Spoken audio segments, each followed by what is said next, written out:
way down to the mayorship. So I got 8 years, and even before then. And your passion on all issues Dearborn is unmatched.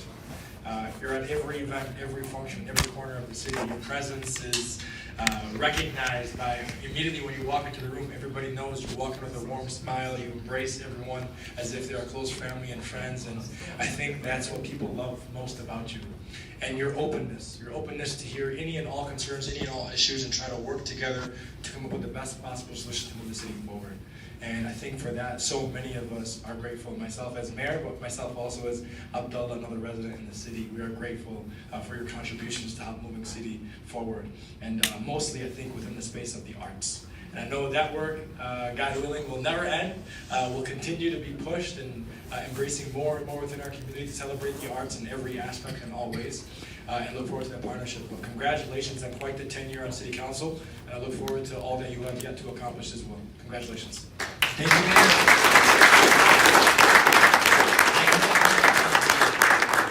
I know I have our state rep here, my former council president pro tem as well, Ms. Burns. So I know you wanted to come forward. We're going to give you the tribute, but I thought you wanted to make a couple of statements as well. Please come forward. Absolutely. Thank you, Council President Sereni. Good evening, council members, Mayor Hammoud, and Clerk Deraney. Happy to be here with all of you tonight. Leslie, I'm going to try not to cry. I know you're already tearing up. From one pro tem to another, I just want to thank you so much for your 8 years of service on City Council. But we all know that your service and commitment to the city started long before you ever ran for office. You and I both ran together for the first time back in 2017, almost 10 years ago. It's hard to imagine, but looking back on the time that we've served together and what you've done since then, you know, I'm really proud to have worked alongside you because I got to see firsthand in countless meetings how much you cared, how closely you paid attention, how you listened to folks, and how you really sought out solutions to some of the city's most pressing issues. And you've done that because you care. And as Mayor Hammoud said, you really are what Dearborn is all about. And I know that you've done this work because you care so deeply and so genuinely about our city and about every single person who calls Dearborn home. So I just want to thank you from the bottom of my heart for your many years of service on council and even before that time. I can't wait to see what the future holds for you, but I know that no matter where you go next or what comes next for you, Dearborn will always be at the core of who you are and what you do. So I wanted to present this State of Michigan tribute to you tonight.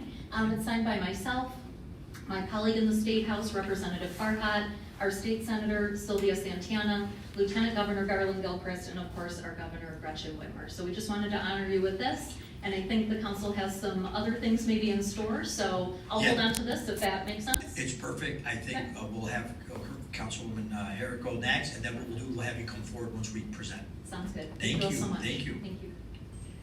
Okay. Councilwoman Herrick? Thank you. Thank you, Aaron.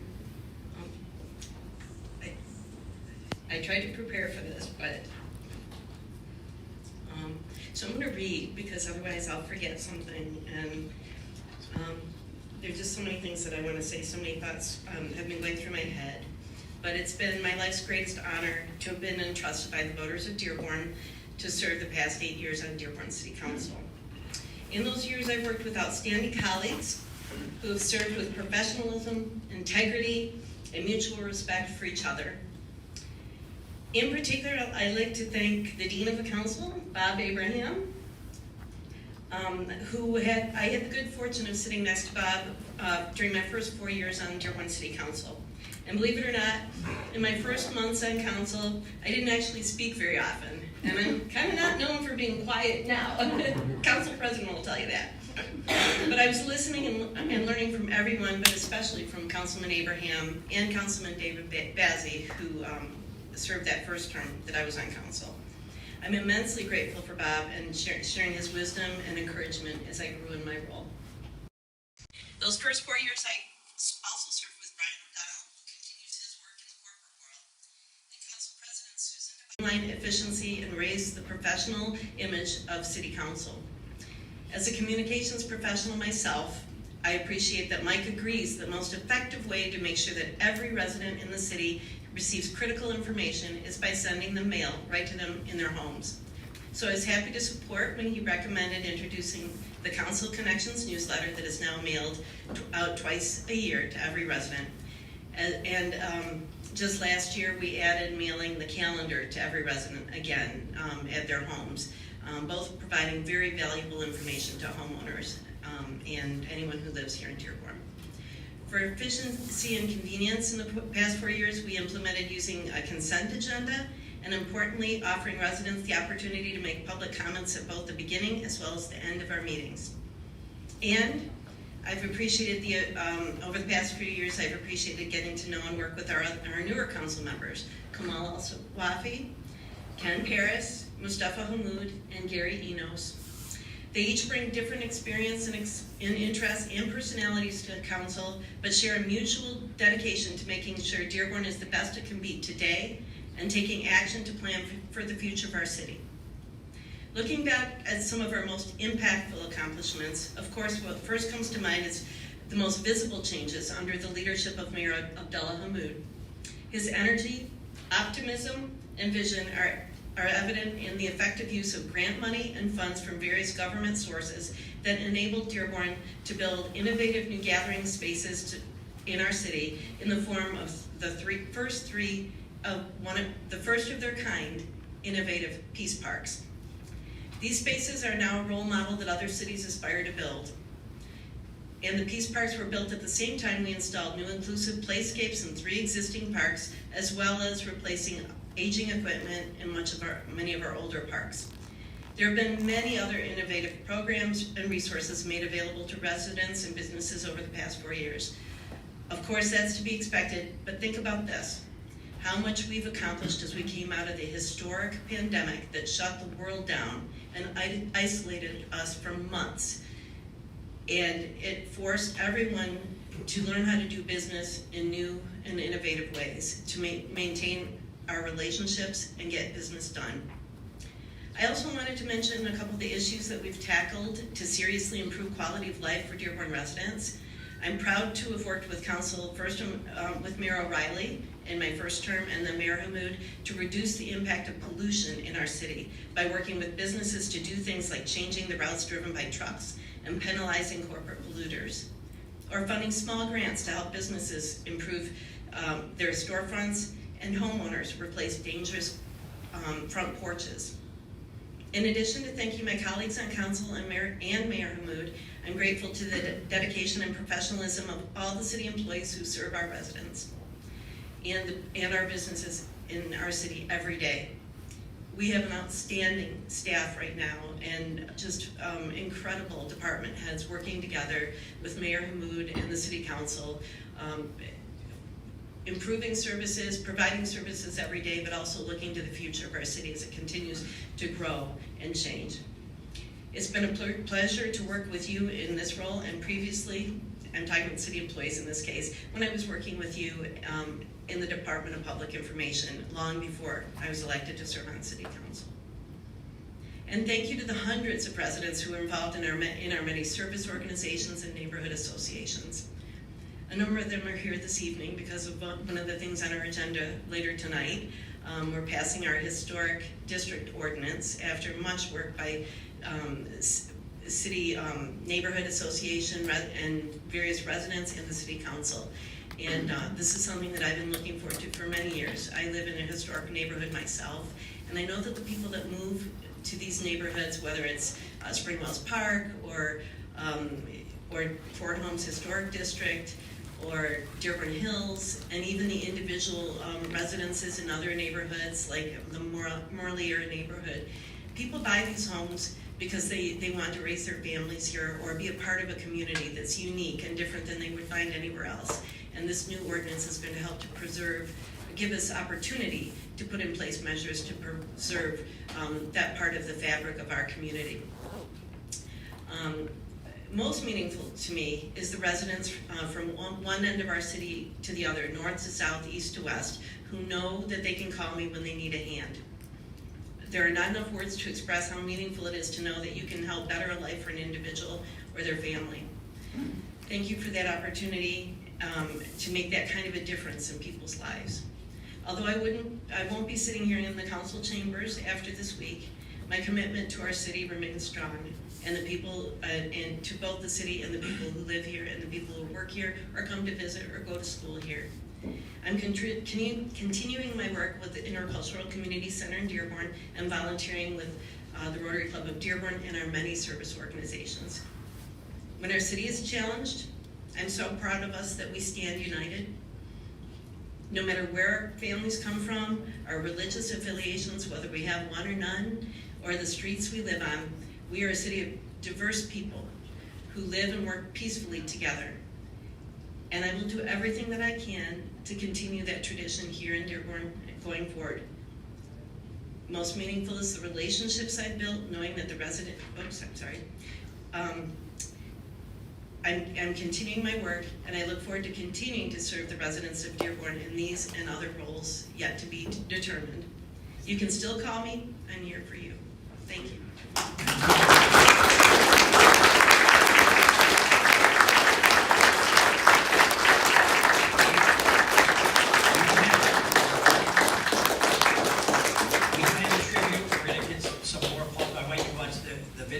Is it ready?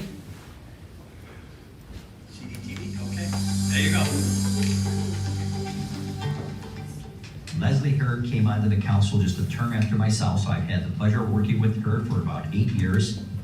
Leslie, I really appreciated the partnership of working with her, and also the element that she brought to the city council I thought was very important. She was available to go to activities, events throughout the city, and then she also made sure she brought that back and let the residents know during the council meeting what was going on, what city was doing, and what they could do for the weekend or what events were happening. So I really appreciate it, Leslie, and look forward to the future. Leslie Herrick, you've been a dedicated leader, a steady voice, and a true public servant. Thank you, Leslie, for all your hard work, your kindness, and your dedication to the people of Dearborn. Your impact will be felt for years to come. And we're grateful for everything that you have done, and we're looking forward to seeing you succeed in your next chapter. I am privileged today to say a few words about Leslie Herrick. You know, she's got a background, and whenever you run for council, you have to be involved in the community and know your community, know your constituents, know where the problems are. And Leslie fulfills all of that and the obligations that go along with serving on city council, and she is firmly entrenched within the community that she serves. She loves this community, will continue to live and serve in this community in whatever capacity may come her way. This and foremost, from the heart, is Leslie, thank you for your service to the city of Dearborn, and especially with me, alongside of you, service with the Dearborn City Council. Thank you. I have proudly served with Council President Pro Tem Leslie Herrick on the Dearborn City Council for 8 years. Leslie's done a phenomenal job of representing the people of Dearborn. She's been very active in the community and has been in touch with the heartbeat and the pulse of all the people that make Dearborn a great place to live and work. Leslie has always been deeply engaged with all the residents of Dearborn, and although she is departing from the City Council, I'm very confident she'll remain fully engaged and an asset and an ambassador to our community for the years to come. I want to take a moment to thank Councilwoman Herrick for her years of service to the residents of Dearborn while serving on the Dearborn City Council. Her level-headedness and her ability to build consensus among the members has always been appreciated. And I always appreciate her perspectives on arts and culture and her passions for helping move the city forward. That spirit has always kept our work focused on what's best for residents. Thank you, Councilwoman Herrick, for your professionalism and your dedication to serving the residents of Dearborn, and I wish you the best of luck in your future endeavors. Leslie, as you wrap up your service on the Dearborn City Council, I want to thank you for your leadership, professionalism, and heart you brought to this community over the past 8 years. Thank you for your years of service and for your unwavering love for Dearborn. We're grateful for everything you've done, and we know you'll continue to work and make a difference in this community for many years to come. It's been proud to serve with you the past 3 years, and I'm even more proud to call you my friend, Leslie. Thank you very much. We're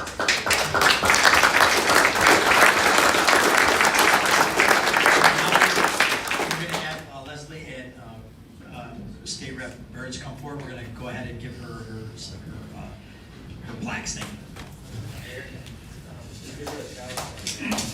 Got it, peace.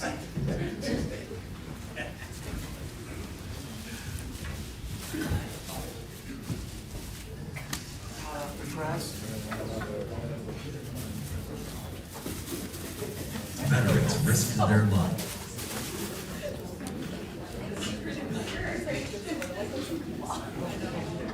Veterans risked their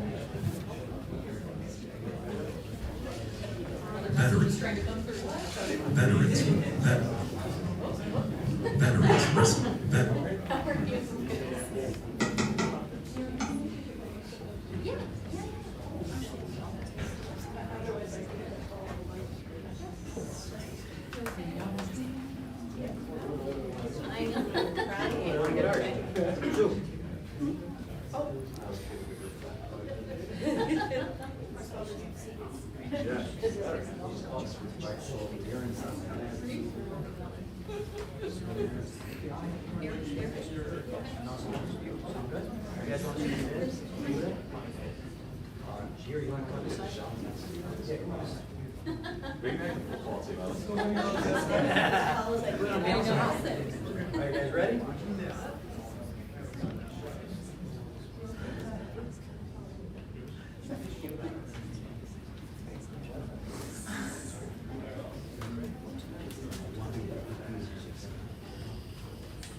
All right.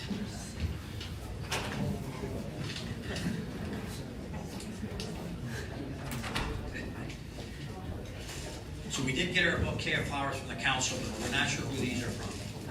Secret about, oh, okay. Emma-G. Yeah, thank you. All right, thank you very much. My secret admirer. Unanimous will also be attached. All right, next item. Okay, we're gonna move back to item number 6, which is public comment at 7:43. Hang on, I'm sorry, the council, we didn't want. Yeah, if there's anyone, is there anyone else from the public that had anything to say? Because we had the council do the tributes for that as well. All right, next item. Item 6 is public comment. Okay, at this time, Mr. Clerk, we have 7:45. Okay. All right, so the council rules were enacted this term to allow up to 30 minutes of public comment prior to our business items to better serve our residents. If anyone in the public would like to address the council, you may fill out a public comment card on either side of the rooms, or just be recognized by myself and we'll have you come forward. Kind reminder, there's a 3-minute limitation, and you will receive a 30-second warning when this comes to the end by our clerk. So we do have a few cards. Right now we have Mr. Larry Jackson. Thank you. Good evening, everyone. Larry Jackson, lifetime Dearborn resident, retired city worker. I'd like to talk to you about a program called Hometown Heroes. My wife and I recently returned from Virginia, and as we passed through many southern towns, what a sight to see. All along their main drags, beautiful banners hanging, pictures of their veterans with a brief synopsis of their military service. It was outstanding, heartwarming thing to see. I know Frankenmuth does this, I know Belleville does this, and I know they do it at the Lions football games. I myself, I'm not a veteran, but I was here during Vietnam. We lost 69 kids per capita. We have one of the highest death rates in the country. I went to too many damn funerals.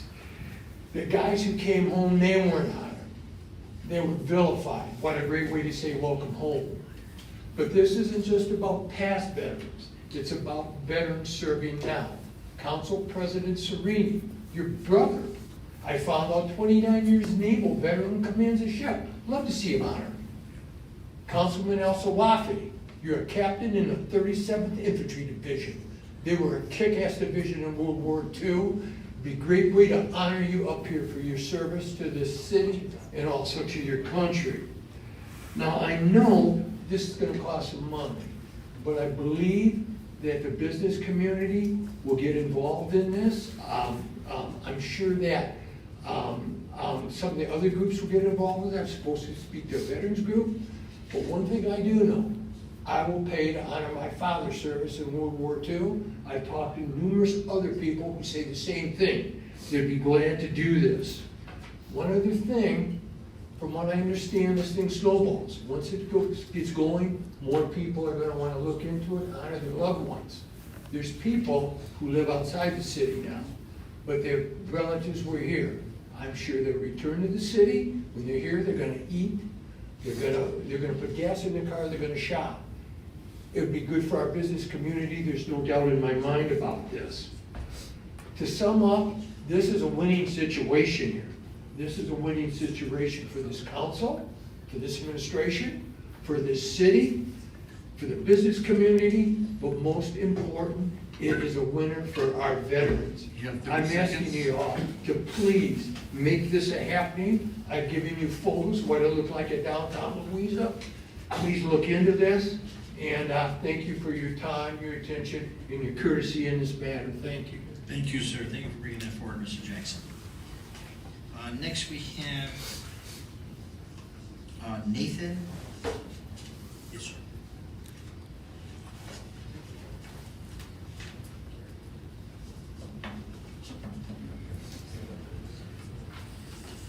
Hello, everyone. My name is Nathan Koloshatz, and I've prepared a speech.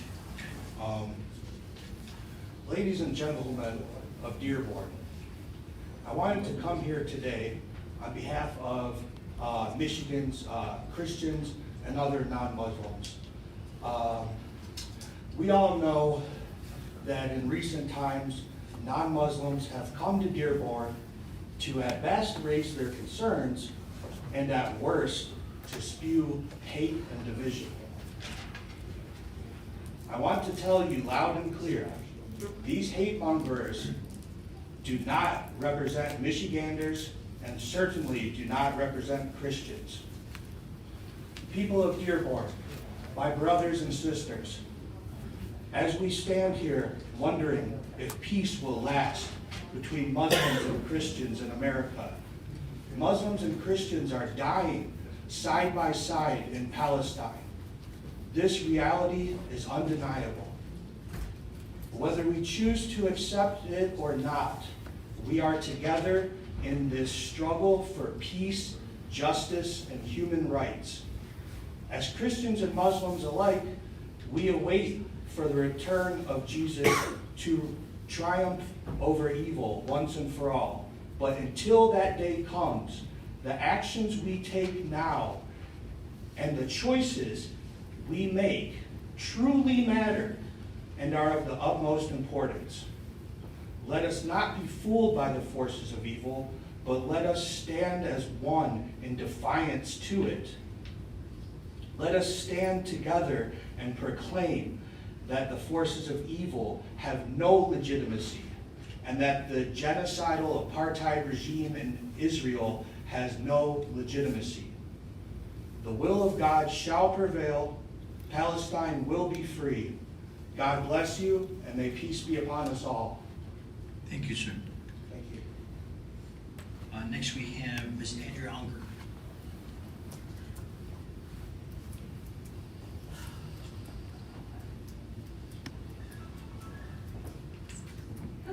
Hello, Andrea Unger. Ms. Unger, I'm sorry, you cannot, Ms. Unger. Ms. Unger, we cannot, you cannot play any props in the council chambers. Not a problem. The noise ordinance of the City of Dearborn, Section 1343 states, "It shall be unlawful to create, assist in creating, permit, continue, or permit the continuance of any unreasonably loud, disturbing, unusual, or unnecessary noise, which annoys, disturbs, injures, or endangers the comfort, repose, health, peace, or safety of others within the limits of the city. The exemption to the noise ordinance, section 1346, states the applicant has demonstrated that no reasonable alternative is available which would permit compliance with the noise restriction of this article. I've already documented to you that there is a Muslim app, there are texts, and also written notifications that would negate any exemption. Our council members have been asked twice now within the last 8 years to allow the call to prayer to be played, and twice the ordinance has not been changed to allow this religious exemption. But 2.5 years ago, the mosque at 6345 Schaefer began abusing the noise ordinance and has not been made to comply. I hear that work will be done on the noise ordinance by the City Council in the coming session. Where does it state that loudspeakers are allowed by persons or organizations to play a 3 to 5 minute advertisement twice daily? I've looked and I haven't found it, but maybe our city lawyer can show us where this is stated. 60 decibels is already too loud for personal, business, or religious noise in a residential area when this sound can be heard inside closed windows a quarter mile away, and it should be lowered. Monitoring now is spotty at best, and the mosque is almost always over 70 decibels. Our Lebanese and our Italian neighbors alike have stated they do not want this intrusive sound, and 40 residents have already signed the petition that we have pursued to end this infringement by our city government on our personal freedom. The loose leaf violation for dumping in neighborhoods took 9 years for the council to rectify. The historic building ordinance has taken 6 years to bring to completion. And I've been working with the police, mayor, and city council now for 2.5 years, and there is still no resolution to bring about compliance with the noise ordinance. Christmas trees, nativity scenes, Christmas lights, and bells ringing the hour do not use loudspeakers. They do not preach words into our homes and residential neighbors. Comparing them to the call to prayer is an affront to our intelligence. The Bible tells us to love one another. Do to others what you would have them do to you. It is my hope and prayer that you will know, thank you, the love of Jesus, and help us all continue to live together with peace of mind and privacy in our own homes in the city of Dearborn. Let's indeed put unity in our community. Thank you. Thank you, sir.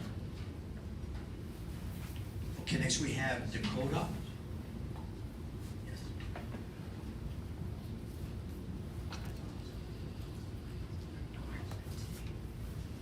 Hello.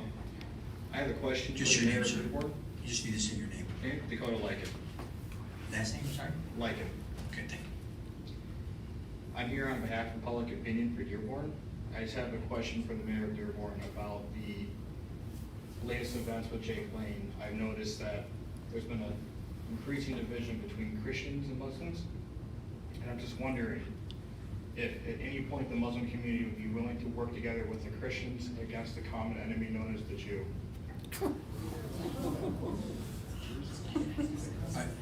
Mr. Dakota.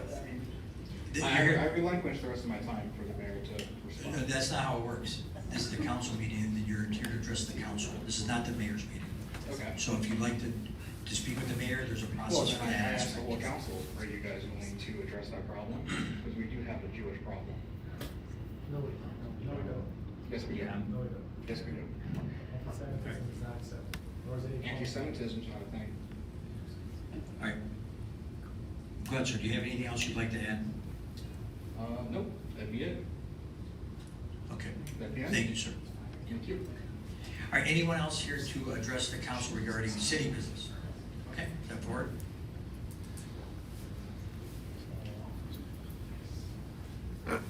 Dennis Duggan, 1101 Morley Manor, corner of Ford Field.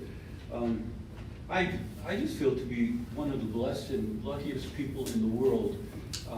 In 2007, the lady that had my apartment fell and broke her hip at age 95, and 25 years in the nursing home. She came to my nursing home in Southgate, and thank God I took real good care of her, because 2007, the market had gone down, the family wanted to get rid of the apartment, and I was forced to move to Dearborn because of a good deal. But I would always like to be high, I'm on the 11th floor, I look east, I see the sunrise, everything that I wanted. But what I got involved in because of my past and my political involvement with different cities, especially when I was in Detroit, was the political life of Dearborn. And our young mayor was probably still in school, but coming through and you're hearing about him, and Leslie and George and Lansing. I started coming to meetings and everything is just wonderful. I love Dearborn, and I feel like my rear end just fell into a vat of butter. So, to the mayor, I would like to say, and I'd like the council to back me up on this. Now listen to the instinct here. You are history. You are our history, and you are historic. I think it's time for your portrait to go on the wall. All right? He won't do it. He won't do it, but I stand in the line and will keep coming back and keep coming back. But please, council, try to provoke him to do that. And the other thing is, you know, you are historic, but the fact that you won this election and you're not history, you're not history, you are active, we need to see that hallway finished. Thank you, sir. Or brought up to date. That's right. Thank you. All right, anyone else here to address the council? Any city business? Okay, we'll close the public comment section, 7:57. Before we move to the consent agenda, are there any items that any member wish to remove from the consent agenda to discuss individually? Item 10. All right, Mr. Clerk, can you remove item 10? Yes.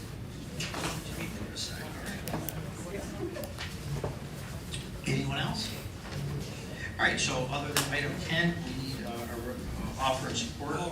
Offered by Councilman Enos, supported by Councilwoman Herrick. Mr. Clerk, can we have a roll call? Councilmember Enos? Yes. Councilmember Hammoud? Yes. Councilmember Abraham? Yes. Councilmember Paris? Yes. Councilmember Yossawaffi? Yes. Councilmember Herrick? Yes. Council President Sereni? Yes. 7 yeas, the resolution passes. All right, Mr. Clerk, can we go to the next item? Item number 10, resolution by Council Members Enos and Hammoud awarding a 2-year contract with 2 one-year renewal options to Canfield Equipment Services for Police Department Vehicle Uplifting for fiscal year 2026 in the amount of $240,575 and fiscal year 2027 in the amount of $250,000 and requesting immediate effect. All right, thank you, Mr. Clerk. This item was brought forward by the police department for upfitting of by Canfield Equipment located in Warren, Michigan for our police vehicles. Requested amount is $240,575 and is requested immediate effect. Councilman Hammoud? Yeah, just some notes for purchasing when I was kind of going through this contract. I see we disqualified a large amount of the bidders, and kind of looking into some of the vendors, I did see we need to update some of our bid specs, and my only request for this is if we could bring this back when it comes for the renewals, I would like to see if you guys can investigate splitting part of this contract, since it's 25 vehicles and it would be a difference of $25,000 per year almost if we were able to get the lower price from some of the other vendors that were disqualified because of various reasons and certifications. So. Good evening, Council. Mark is the diversity manager. Absolutely, we've discussed it internally, updating the certifications. They have changed in the last year or so to new certifications. Yeah. But we have verified that the awarded vendor does have that certification. Unfortunately, the disqualified vendors did not have that certification. Yep. But we will discuss that, and I'll talk to the police department about possibly splitting that up in the future. All right, that's all I have. All right, thank you. Any other questions or comments on this item? I got one quick one. Councilman Enos. Can we get a copy of that certification, the new one? Yeah, absolutely. Absolutely. It's a pro upfitter certification from Ford. We also require Axon Enterprises certification. So, yeah, you can provide it. So what was changed? The program changed to, from QVM, I believe it's called, to now Pro Upfitter. I believe it's just some additional elements to the certification as a new name. QVM is sunset in 2023. Pro Outfitter is for EVs too, which we have. I think we still have a Mach-E, right? I think we have a couple of them. I think we have like 6. Okay, so you'll update that for the future option. Okay. Thank you. Excellent. Any other questions or comments on this item? The objection, unanimous roll. Unanimous roll should be attached. Next item. Item number 17, resolution by council members Enos and Mahmood approving the minutes of the previous regular meeting of November 18th, 2025. Okay, are there any additions, deletions, or modifications in the minutes? Any objection to unanimous roll? The unanimous roll shall be attached. Next item. Item 18, resolution by council members Mahmood and Paris approving the minutes of the previous special meeting of November 25, 2025. Thank you, Mr. Clerk. Are there any additions, deletions, or modifications to these minutes? Any objection to unanimous roll? Unanimous roll shall be attached. Next item.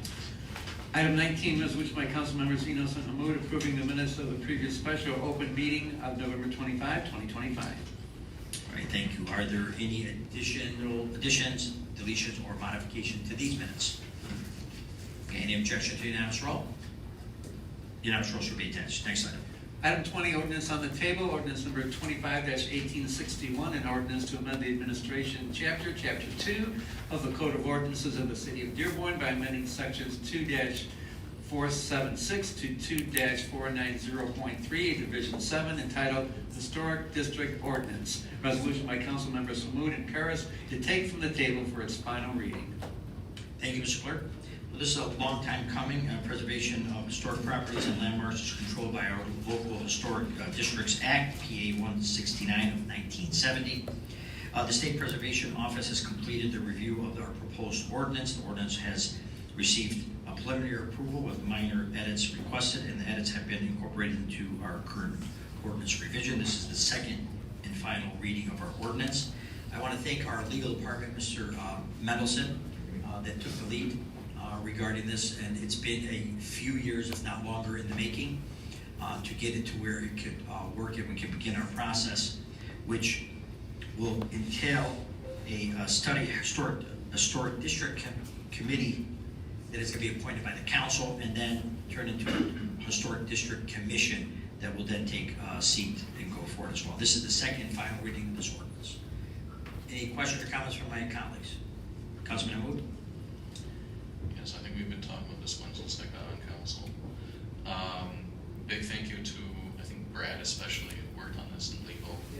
So, you know, I think that this required a lot of work to bring up to speed, and if you actually look through the red line document we have here, we're talking pages and pages of removals and additions. So that's why this took so long, is making this legal was very tough.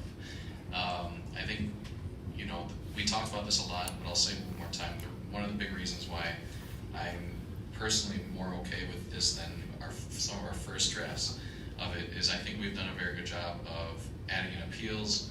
I think balancing between what are now two bodies to allow people to be kind of more independent as far as designating versus regulating in the historic district, and there's a lot of transparency to this process. So I think we found a very happy middle ground that will accomplish the things that the neighborhood association has been asking for, while still, you know, allowing residents to maintain their property rights. So I think this is a great balance and very good work, and I really appreciate all the work, especially the legal department did on this.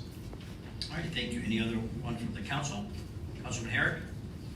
I said something about this a little bit earlier, and I've said before, I thank our residents who have been at many, many meetings encouraging council to move forward with the updating this historic district ordinance and helping educate the public about what it really means.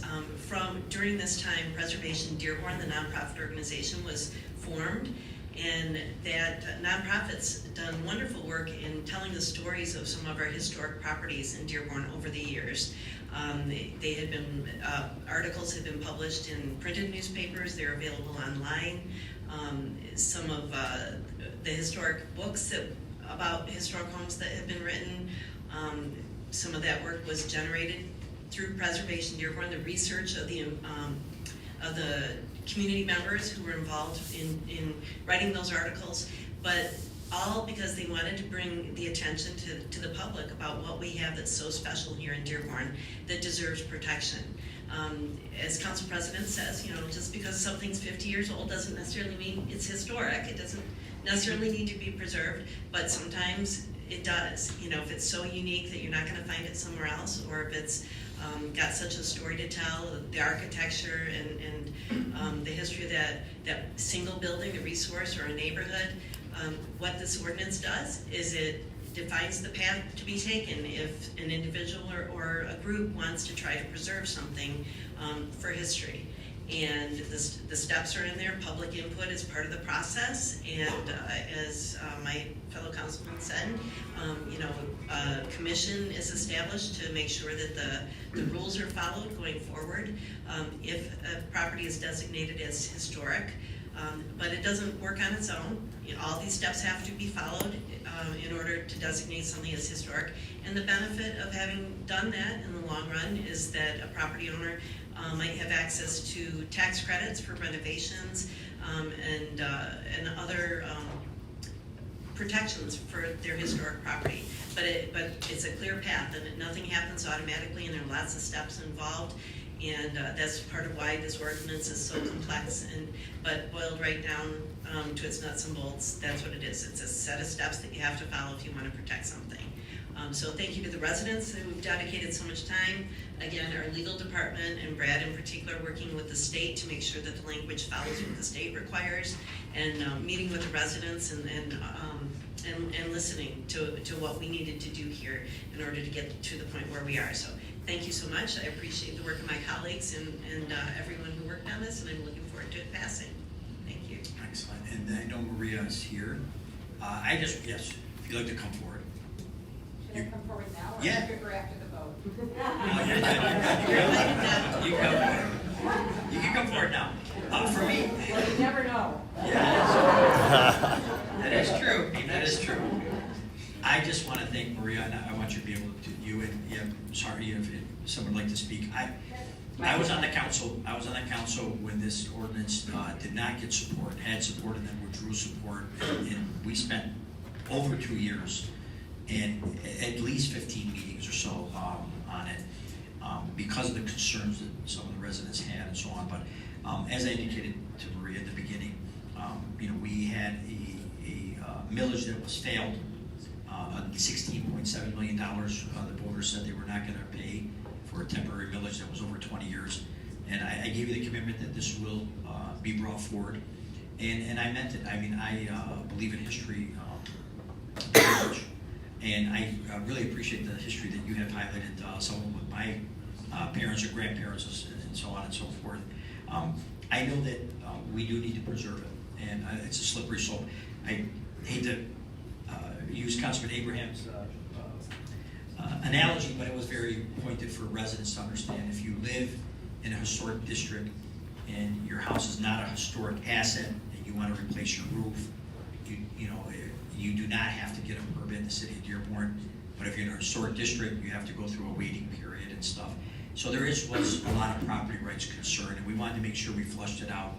I do feel very comfortable that we will get a good committee. And my concern is what we mentioned in the previous meetings about making sure the committee has the ability to delegate.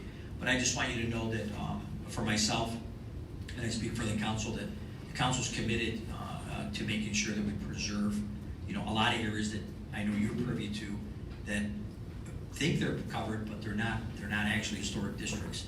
And just for the residents, since 1997 or so, according to the legal department, there has never been a valid legal ordinance on the books of the city of Dearborn. And that's the fact. It took us longer, but I'm proud of it. I don't think it's 97 to 3-4 year term. I think the 4-year term trumps that. But as I indicated to you, Maria, and I appreciate you coming forward, staying active on it, and then meeting with the legal department, because I know when we met with our staff, you were surprised that we already had the ordinance in with the state. It does take, there's many levels of steps, and we want to make sure our residents have the protections that they can get from the historic aspect, whether it's any type of grant funding or designation, but also make sure that the people are not affected, because as everyone knows, property rights in our great country are very sacred, right? As far as you can dig down, as far as you can go up, you know, the property is yours. So we had to make sure that it was done properly. And I do feel that we have a good mix now. We're gonna need your help to go ahead and come up with this committee, which we will then further go through once this passes and ceases, and the mayor does exercises his right to not veto it. We will then be setting forward. So you didn't know that, right? Right? You have not vetoed anything, that's true, but I got to put something on you.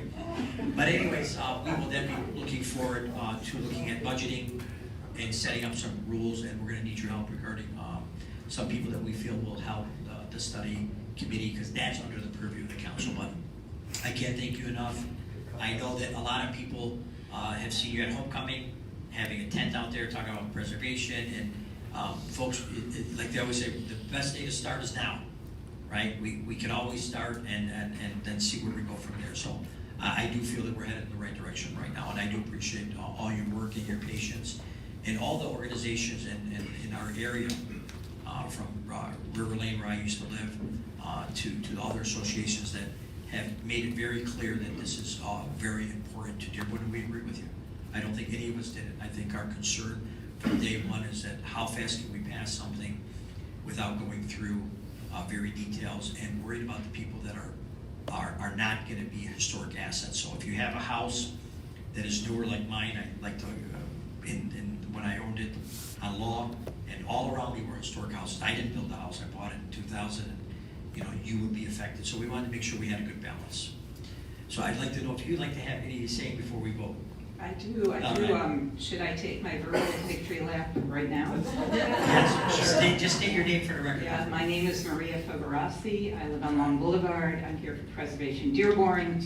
And I'd like to say that even though I'm the one standing in front of you right now, I have a team of people, and some of whom could be here this evening, some not.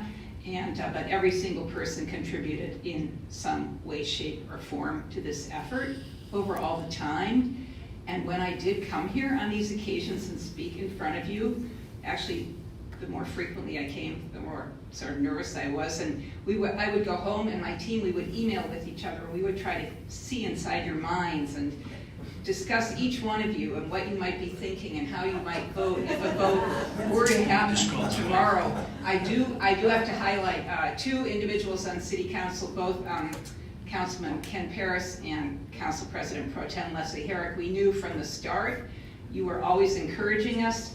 We knew you were behind us, even outside of council meetings, and we really appreciate that. But tonight, all 7 of you came together and you voted. Well, no, we haven't voted yet, but hopefully we're about to vote. And I know the ordinance is intricate. You said it was slashing red and slashing black, and all the work that Brad Mendelson put in for a number of years, not just this last revision. But we ourselves, and you are not, and you probably had questions, and hopefully your questions were answered in some way, shape, or form.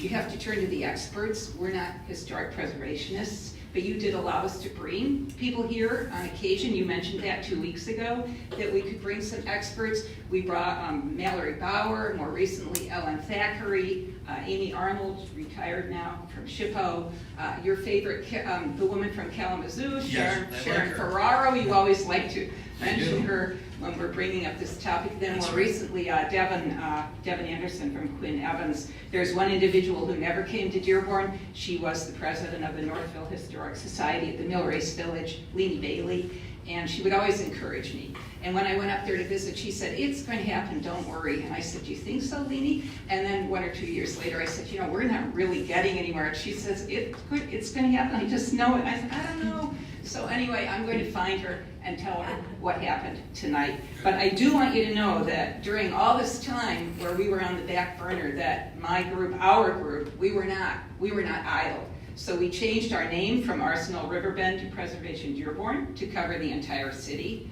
We did, as Council President Pro Tem Leslie said, we became a nonprofit. We have a website, which we have to update, because if you go to the website, it's going to tell you to email City Council and ask for the ordinance to be updated. We have evening presentations at the Historical Museum. We have websites now, and we have, I said that already, but we're on Facebook, we're on Instagram. We put the book together that you already mentioned. We researched it, published it right after the first COVID winter. We gave each of you a copy. Matt Graff, the assistant curator of the Historical Museum, said recently at a meeting of the Historical Advisory Commission that they have about 200 left on pallets at the museum. That means 800 have been sold. That's about $28,000. We repaid the seed money to the Museum of Guild of Dearborn, and we have made a profit for them. And then starting a couple of years ago, we started up walking tours with Mason Christensen, the archivist at the museum. And these are chock full of information through, I think we have 4. We have East Dearborn Downtown, West Dearborn Downtown. The Rouge Gateway is proving to be very popular from Paris Baguette through to the Fairlane Estate. And then this past summer we added Warren Avenue. And we've got these fabulous city grants for Warren Avenue. We're making it safer. We're updating facades, Nadia's Pharmacy, Alamir.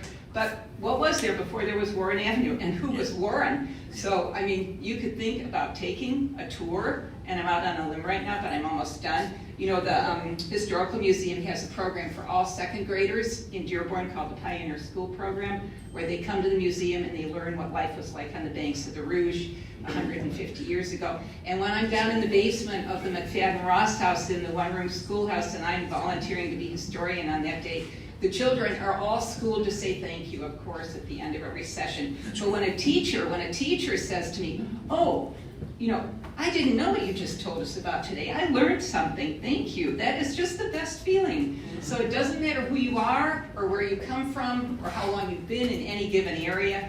If you know the history, you always have a deeper appreciation. It won't make you wealthy. It won't put money in your pocket, but it enriches you in a different way. So and then we have one, we haven't yet succeeded. If you remember the Hidden House, if you take from Oakwood to Beach, the tiny stretch of Porter Street, there's the Hidden House that belonged to a school teacher, Hubbard Hidden. It's the oldest house in Dearborn, 1848. He let children borrow books from his house, so it is quasi our first library. And we have been trying to save that house, but we've run into a brick wall. We did try to get it moved to the grounds of the Centennial Library, library to library. That didn't work out. So as soon as Sam Faki gets his grants, and I think he's going to proceed to take down Queerfield Funeral Home, we're going to lose the Hidden House. So if anybody listening tonight has a tiny piece of land somewhere in Dearborn, or you want to contribute to us so we could move this house, it's not a beautiful historic home, but it's a historic building, and it looks horrible right now. The aluminum siding has been stripped, and it's really very small. It doubled in size when Henry Ford built his tractor plant, and they needed additional workers' housing, but we still hope to move the Hidden House. So at the end, again, we want to say thank you, and you all explained very well the intricacies and the considerations behind what happened tonight. I don't need to reiterate that, but Preservation Dearborn does also want to congratulate everybody here on the recent election. I think all of you who chose to run were successful. The council, City Clerk George Downey, and of course our mayor. And now we have you to guide us and to lead us through the next 4 years. 4 years is a long time. And I know there are going to be challenges with what we've just discussed. There are always challenges, but you gave us the path going forward. And just a personal note, and again, what's already been said tonight, I'm not going to be the only person in this room or in all of Dearborn who's going to miss, just I'm going to say, just Leslie Herrick sitting up there. So thank you, Leslie. Thank you. And thank you, Council President Serini, for putting us on the agenda. Thank you. Absolutely. Yeah. So, Mr. Rolo, I appreciate the book. I know you had a lot to do with it. I know there's a lot of research that went into that. So yes, we have one of our, we have one of our editors, Chris Merlo, here this evening, Chris. And the wife of the other editor, Jane O'Cray, Glenn O'Cray, also here this evening. So, anyway, thank you. And you know, if I were dramatic, which I won't be, I could quote Reese Witherspoon, the last line of the movie Legally Blonde, where she's speaking at her Harvard law school commencement. And she just looks at her classmates and she says, "We did it."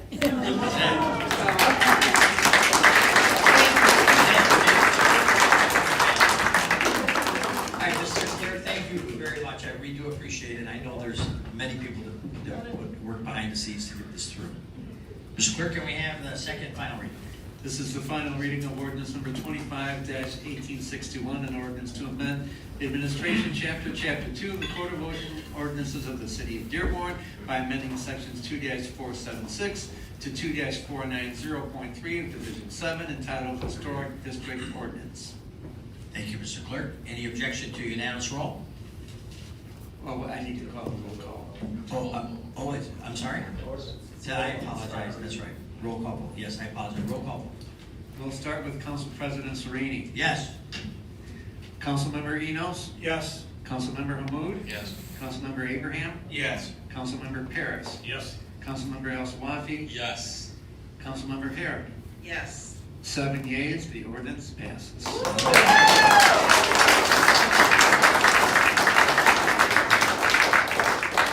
Congratulations, everyone. Thanks for your hard work.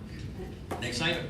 Item 21, ordinance on the table, ordinance number 25-1862, an ordinance to amend section 9.02 of ordinance number 06-1111 of the City of Dearborn by rezoning the property located at 2727 South Gully Road from an IB medium industrial to an IA light industrial zoning classification.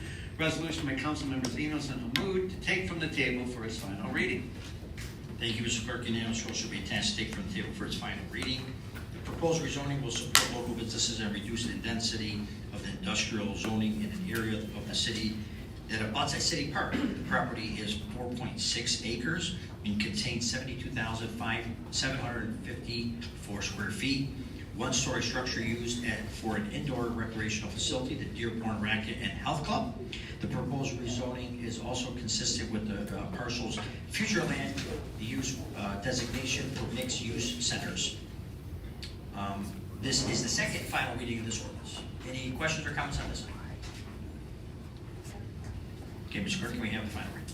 This is the final reading of ordinance number 25-1862, an ordinance to amend section 9.02 of ordinance number 06-1111 of the City of Dearborn by rezoning the property located at 2727 South Gully Road from the IB medium industrial zoning to an IA light industrial zoning classification. Thank you, Mr. Clerk. Can we have a roll call? Councilmember Enos. Yes. Councilmember Hamud. Yes. Councilmember Abraham. Yes. Councilmember Paris. Yes. Councilmember El Sawafi. Yes. Perhaps the last time, Council President Pro Tem Herrick. Yes. Council President Sereni. Yes. 7 yeas, the ordinance passes. Thank you, Mr. Clerk. Next item.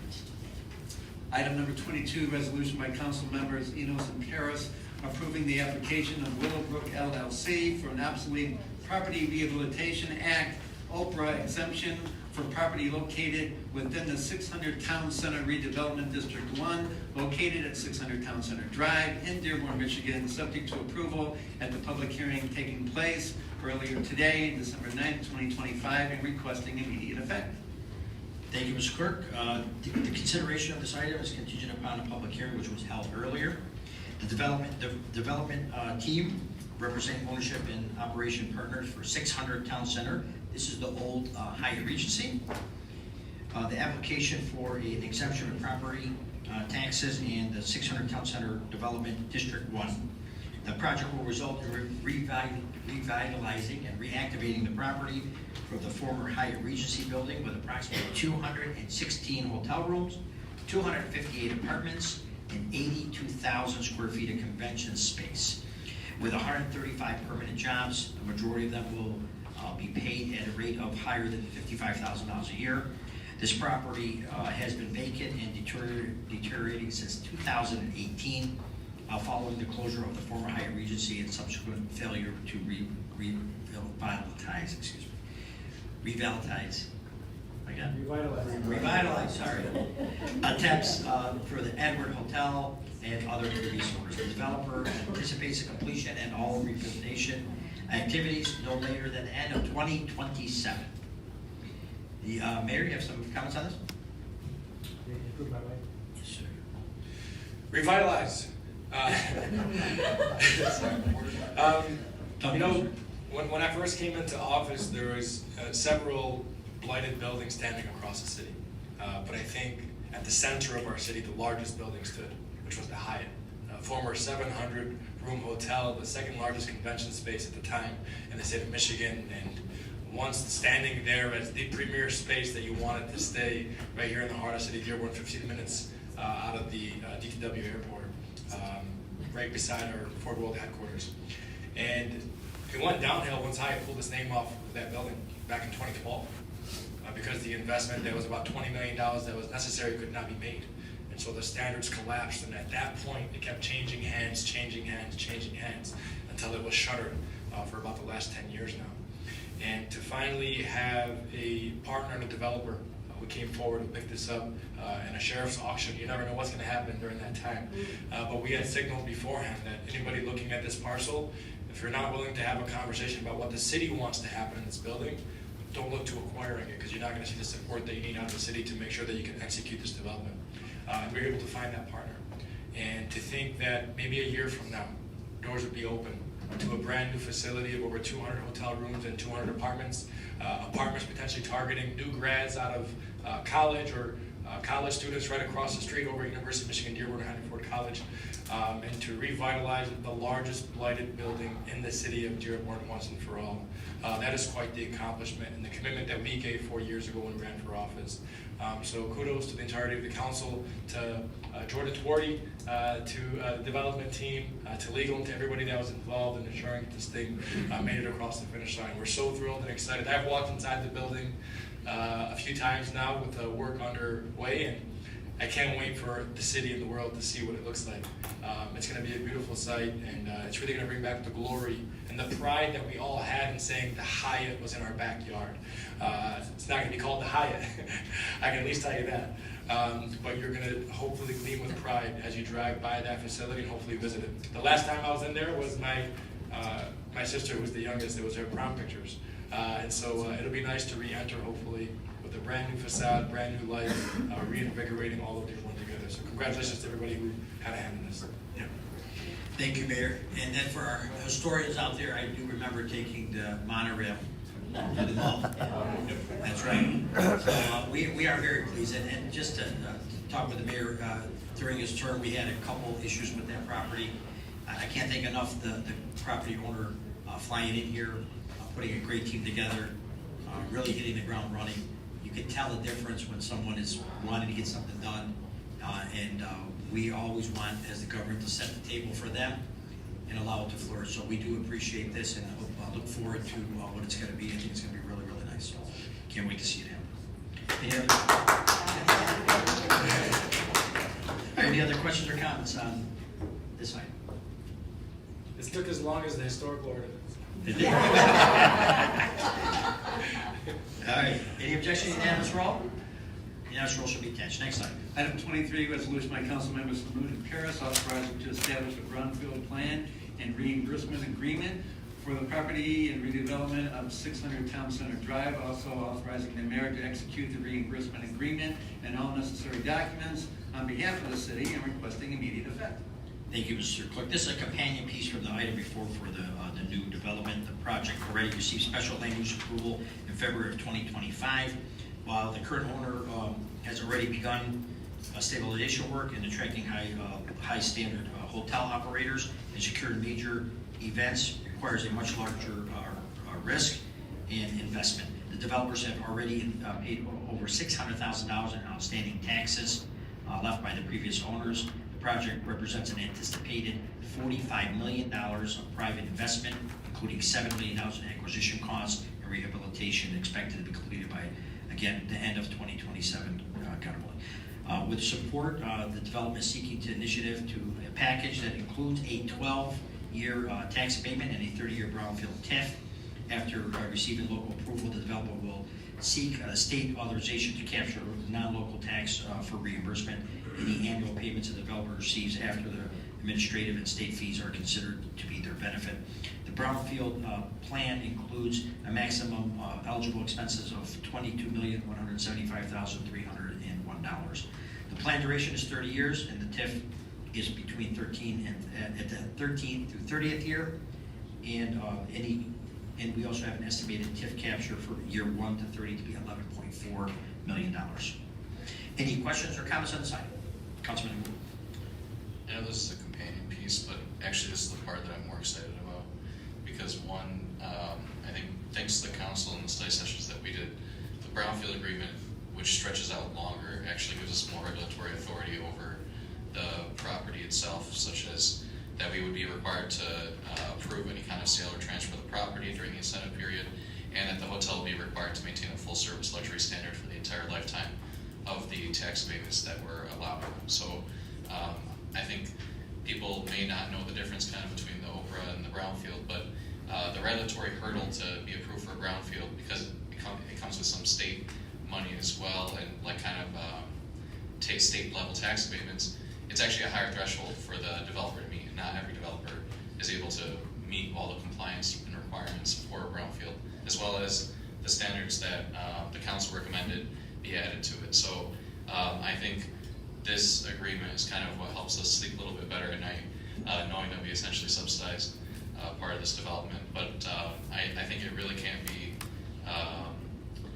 overstated how much work actually was both by ECD and the mayor himself actually going out and working with the property developer. Because I think when people look at Dearborn, you know, what people see on paper and what people hear in the news is not always the same thing as when you physically come down here and tour the neighborhoods and tour the city.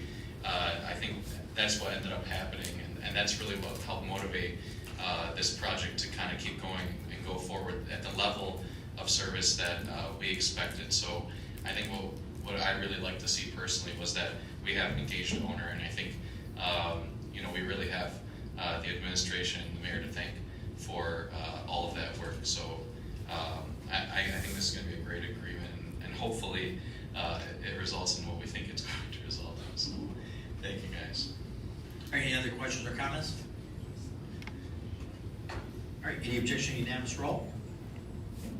Unanimous roll shall be attached. Next item. Item 24, resolution by council members Hamud and Enos authorizing the finance director or designee to recognize donations from DTE and Launch Family Entertainment in the amount of $1,000 to appropriate the donations toward the East Dearborn Downtown Development Authority's Ice Sculpture Walk event that took place on December 5th, 2025, and requesting immediate effect. Thank you, Mr. Clerk. We'd like to thank and recognize the donations from DTE and Launch Family Entertainment. This is part of our East Downtown Development Authority new ice sculpture walk that's being handling this December. The East Downtown Authority has requested that we authorize these donations to be approved. This was the same ice sculpture company, Clear Cut Ice, that we used for 2024 Jingle Bash, and hopefully it was a success. We are asked to authorize the finance director and designee to recognize and appropriate $1,000 in donation from both DTE and the Launch Family Entertainment towards the East Downtown Development Authority Ice Sculpture Walkway with immediate effect. Any questions or comments on this item? Okay, objection, unanimous roll. Unanimous roll shall be attached. Next item. Item 25, resolution by council members Hamud and Enos awarding a contract to Inland Waters Pollution Control, Inc. in the amount of $141,236 for Colson Palmer Backwater Gate Condition Assessment, Phase 1. Also authorizing the city engineer to execute all change orders and modifications and requesting immediate effect. Thank you, Mr. Clerk. This is an ongoing CDBG grant on Colson Palmer Storm Rehabilitation Project. Inlet Water Pollution Company will be performing a condition assessment for existing backwater gates in outfall. Because of the existing backwater gates are continuously underwater, the assessment shall include, but is not limited to, the condition of the existing timbers and the gate hinges.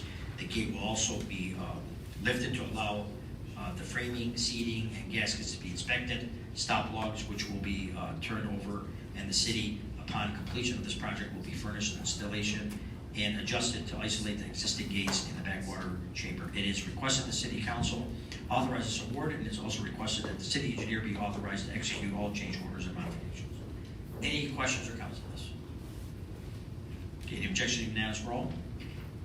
Unanimous roll should be attached. Next item. Item 26, resolution by council members Hamud and Enos authorizing a cooperative contract purchase from Skydio through the Sourcewell Cooperative Program in the amount of $294,401.92 for the purchase of 6 Skydio drones for the first responder drone pilot program. Also authorizing the finance director to appropriate funds in the amount of $294,401.92 in fiscal year 26 total from the Drug Enforcement Fund balance to the Drug Law Enforcement Fund, Police, Public Safety, Federal Justice, Operating Supplies, Equipment, and Non-Capital account. Also requesting immediate effect. Thank you, Mr. Clerk. The Police Department is requesting the City Council to approve 6 how do you pronounce that, Chief? Revitalized, Council President. Good one. Skydio. Skydio. Yes, sir. Appreciate that, Chief. Drones. Well, I guess, you know, I'm just going to turn this over to you. We're getting 6 drones. Why don't you give us the tag? I appreciate it, Council President. Lisa Shaheen, Chief of Police. So, look, this is going to put us at the leading edge of technology and the way that the police departments respond to calls for service. It's a pilot program that will strategically station 6 drones across the city. So you'll have 2 in the west end, 2 on our police department, and 2 in the east end. What does that mean for the resident? That when you call 911, you can have a response in less than 2 minutes now at any part of the city. It's going to allow us faster response times. It provides a live feed to officers in the field in our real-time crime center. It'll tell you the crowd size, where suspects may be earlier. It'll lead to solving crimes, finding lost people, improve our response overall. Cities that have implemented this technology across the country have seen a reduction in their calls for service between 20 and 30%. I can go on, but I'm excited about this, and again, I appreciate the leadership of Mayor Hamoud and the support of our council that has always supported our first responders. So thank you. Absolutely, Chief. I'm happy to answer any questions. Yeah, no, I appreciate it. I know this was a long time coming. I know that actually it was better. We waited. Things got better pricing, but more importantly, better units. This also can be used for situations where, for example, Chief, we have maybe some youth in the parking decks that we can send a drone out instead of an officer. They will have lights and sirens, audio capability. Is that correct? Correct. Everything from responding on police runs, but beyond that, our fire calls, fire scenes, crash scenes, damage assessment, flood mitigation, the possibilities we want and on are endless. And so it's a pilot program. We're going to evaluate it after a year, make sure it's working for our residents, but I'm excited to get this off the ground. Well, I appreciate it, Chief, and you know that, you know, we did the drone videos together. The one that we have are for our people at our station.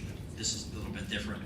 And I can tell you, for me, as I've said, and my colleagues I'm sure agree, is that we got to have the best technology. The bad guys can't have the best technology. And we got to make sure that we are keeping up to date. So I can't thank you enough for your leadership.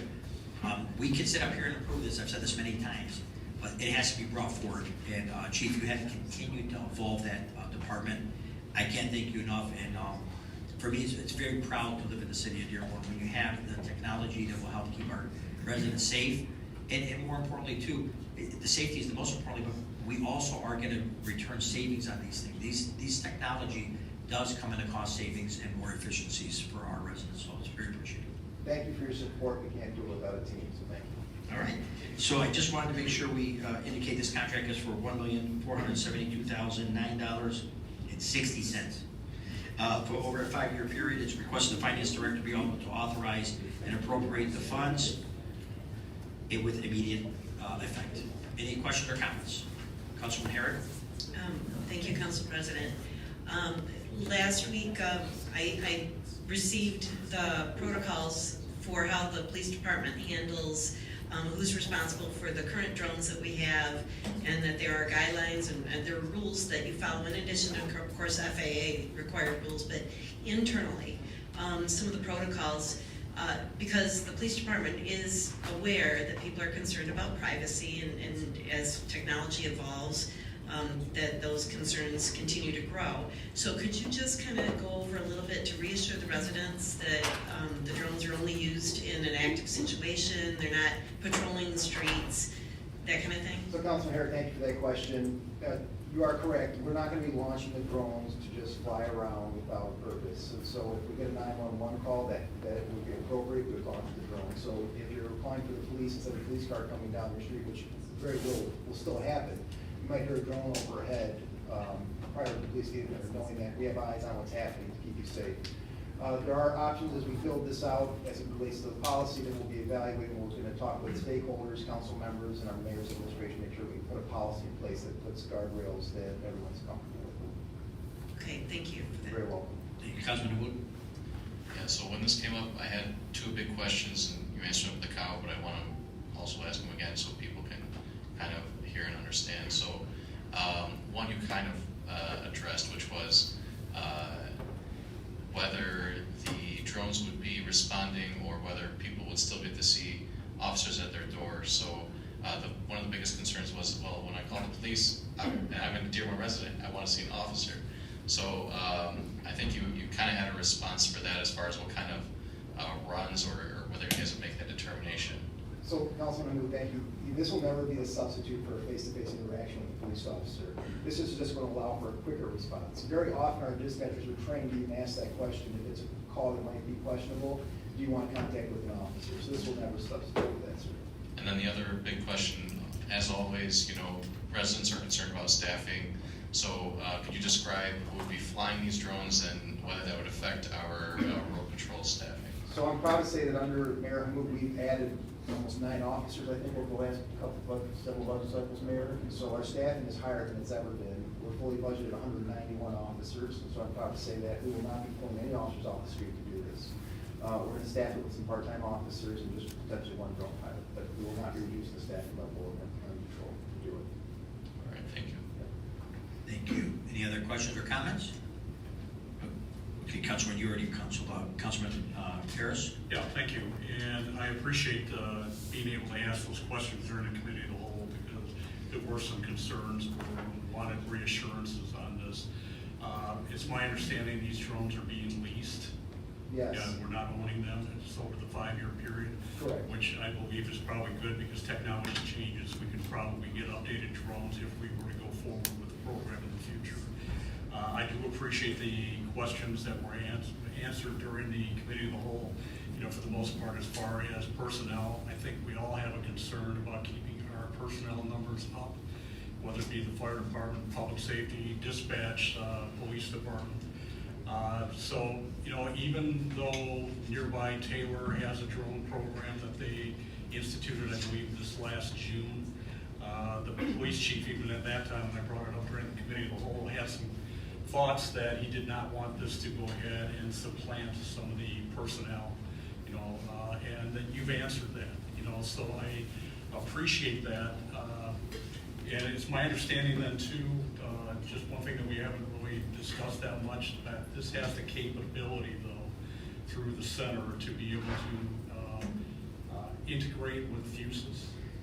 Councilman Pierce, so, once we build out the real-time crime center, I encourage you to come and see where we are, but it'll be a single pane that will allow it to incorporate what we have in Fusus, which could be our city cameras or business owners that opted in, our body cameras and the drone all on one pane. And so that type of situational awareness, having that kind of information available to your fingertips, I can tell you confidently, I don't know of another department in the country that has incorporated all this technology. Some people have Fusus, some people have drones, but I haven't seen it all together. It works seamlessly, and I'm excited about what that's going to do for our department. It's exciting because being at the leading edge of all this, being up front, there's always the possibility that we learn from mistakes, and as we go along, because we are new in the state doing this type of program, that we really need everybody to be on board with this to go forward to make sure that we don't have those mistakes, or if we do, we learn from those mistakes. So the only other request that I would have too is, I believe back in April when we did go ahead and approve the Fuses program, I made a request back at that time that we do get a report to come, or to me anyways, about the number of entities that have entered into agreements with us with Fuses. So sometime in the near future. I know that was April, it takes a while to get implemented, so whenever that's. I'd be happy to do Yeah, that. yeah, for this item though. I'm sorry, go ahead, Councilman President. No, I just want, absolutely, we'll make a note of that, care to mark that down for the follow-up. My final thought, and while I appreciate the support of the council and obviously Mayor Hammoud, I really am grateful for the trust of the community. This doesn't happen without a community that trusts its first responders and its police department. I'm very grateful for that, so thank you. Thank you, Chief. Councilman Swami? Thank you, Council President. For me, I understand this program is not just about gadgets or headlines, it's really about public safety. And one thing I want to highlight is that this really provides a safeguard for our officers who are, responding to the scene. Even in the military, we're always talking about incorporating technology. How do you absorb that first contact? And this does that for our officers, so I really appreciate that. And I'm proud of our Dearborn Police Department, Mayor Abdul Hamoud, and yourself, Chief, for embracing this innovative, cutting-edge technology. Dearborn never shies away from leadership, and this program demonstrates another model of how we're continuing to set the standard for community policing. Thank you, Thank you, Chief. All right, any other questions or comments? Okay, thank you. We have the next item, yeah. Any objection to unanimous roll? Unanimous roll shall be attached. Next item. Item 27, resolution by council members Herrick and Hamud, authorizing a cooperative contract purchase from Axon Enterprise through the Sourcewell Cooperative Program in a total amount not to exceed $526,746 over a 5-year period for the purchase of 100 taser and accessories for the police department. Also authorizing the finance director to appropriate funds in the amount of $105,349.20 in the fiscal year 2026 total from the Drug Enforcement Fund balance to the Drug Law Enforcement Fund, Police, Public Safety, Federal Justice, Operating Supplies Equipment, non-capital account, and requesting immediate effect. Thank you, Mr. Clerk. The police department has requested the city council to approve 100 tasers and accessories at a cost not to exceed $526,746 to modernize the department with less lethal equipment. The investment will significantly improve our less lethal options and increase safety for both the officers and the public. The purchase will be made on January 1st of 2026 with the payments made over a 5-year period. It is requested the city council authorize this contract not to exceed and requesting immediate effect. Chief, I know there was a lot of discussion regarding these tasers.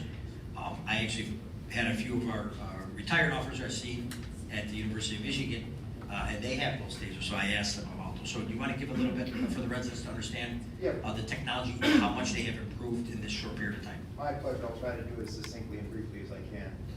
The technology and the tasers that we have are approximately 20 years old, and in layman's terms, they're only really effective from a distance between 10 and 14 feet because it's the way that the tasers deploy, and you only get one opportunity One shot. do it. And if it's not successful, really you only reduce to potentially a dry stun, which is not very effective, which is when you take the probes off and you go hands-on. The reality is the new ones now are effective for almost 40 feet, and it shoots multiple probes out. And as soon as 2 of them, up to 10 probes, as soon as 2 of them make contact, it then it delivers an electrical charge that can render someone incapacitated so that the situation is resolved. But I want to be very clear for everyone in the community that what's the driving force of this is the preservation of life. Police officers have very few tools when someone's presented to them that's armed with an edge weapon or other instrument that could hurt them. And so really this is long overdue. Again, I'm very grateful for the support of the mayor and council to see that our officers have the tools that they need to be safe and keep our community safe. And then, Chief, not to put you on the spot, but on my first term, we were, as you said, the pendulum goes one way too far, sometimes the other way. And I know at one point we had a lot of taser incidents. Then we were touting how well the tasers were reduction. Then we found out that there was only 4 tasers being used. They were not given to the officers. They were in the district, in the what do you call it, beats. Correct. Correct. So I don't see how that would be good. If an officer needs to get a taser, he has to call whoever's near him to bring it over, which is ineffective. That's a policy that we had before you took over. Yeah, it's important to me that every officer has the tools to keep themselves and the community safe and to de-escalate situations appropriately. So these are not going to be deployed that method. They're going to be on the every officer will have tasers.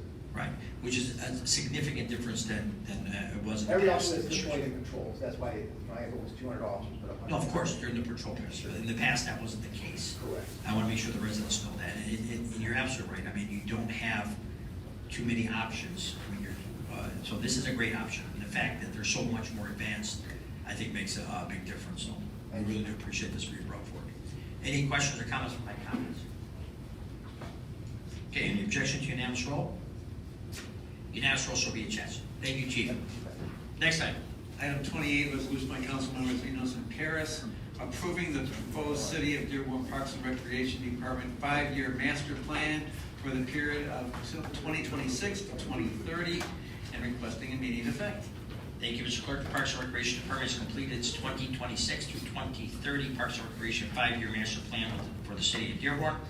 The updated plan builds on previous comprehensive planning efforts and allows for the latest guidelines from the Michigan Department of Natural Resources. As with earlier plans, community involvement was central in the process. Throughout the summer, residents were invited to share their feedback, ask questions, and discuss recreational and natural resources needed to public input.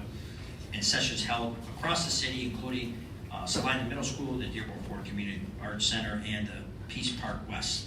The final draft of the plan was made available for at least 30 days to ensure that our open public access, and formal public hearing was held at the Ford and Community Performing Arts Center to gather additional community comments and priorities. The 5-year plan is a crucial guide for future investment, helping the city prioritize improvements and ensure equitable access to recreation opportunities in every neighborhood. Adoption of this plan also keeps the city eligible for the NDR recreation grant funding and ensures data-driven decisions are being made in alliance with capital plans which demonstrated community needs. This is requested immediate effect. Any questions or comments on this? All right, any objection to unanimous roll? Unanimous roll shall be attached. Thank you. Next item. Item 29, resolution by council members Paris and Enos authorizing the finance director or designee to recognize the 2026 Michigan Veterans Treatment Court Grant Program Award through the State Court Administrative Office in the amount of $12,186 in the general fund, 19th District Court Intergovernmental Revenue Account, and appropriate the same in the general fund, 19th District Court Veterans Treatment Court Expenditure Division, and requesting immediate effect. All right, thank you, Mr. Clerk. The 19th District Dearborn's Veterans Court, thank you. Treatment Court applied for annual grant funding under the Michigan Veterans Treatment Court Grant Program, administrated through the State Court Administrative Office and the Michigan Supreme Court. The court was awarded $12,186. The grant period of the award is from October 1st of 2025 through September 30th, 2026. There's no matching requirement. These grant funds will support expenses associated with the drug and alcohol testing of program patients, treatment and participants, mandatory staffing, training, and travel, as well as various contract services. We'll get that one. It's requested that council authorize the grant with immediate effect. I know that we have a gentleman here from the court. Would you like to come forward and speak? Thank you, sir. Mr. Murray Davis. Murray Davis. Murray Davis. Project Director and Program Coordinator for the Dearborn Veterans Treatment Court out of the 19th District Court of Michigan.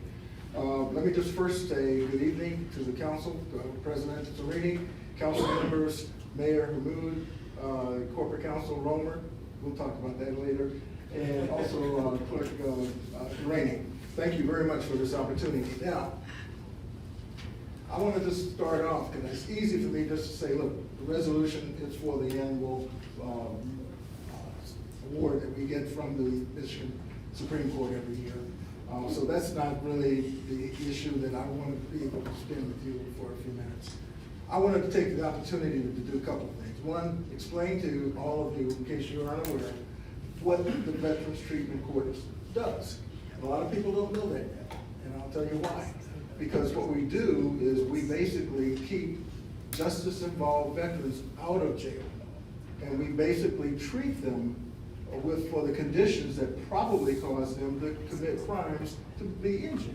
So what we want to do, we basically go out and work with a specialty court that does that. There are 27 of us in the state of Michigan. However, I have to admit that Dearborn is standing out. We've been recognized nationally. We do a very good job, I'm pleased to say. And I want to say, before I go further, on behalf of Judge Gene Hunt, who is our presiding judge, Judge Salome, Sam Salome, who's our chief judge, and on behalf of our court administrator, Tim Collin, who's with me tonight, I wanted to say thank you very much for your support. You guys have basically supported us every step of the way, and I hope that you continue to do that. Now, what we're doing beyond this is we're going to do something that I think is really important. I hope it goes through.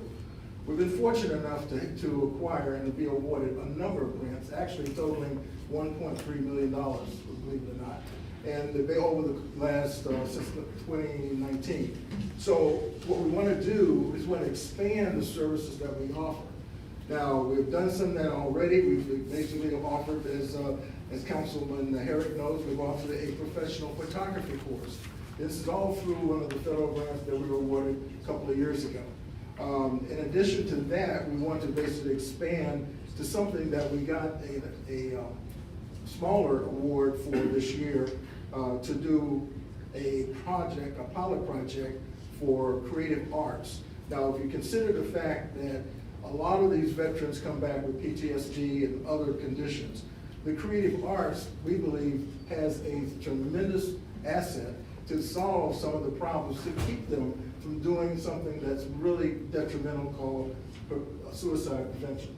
And we want to prevent suicides for veterans, and we think creative arts programming support is one way we can treat that and do it.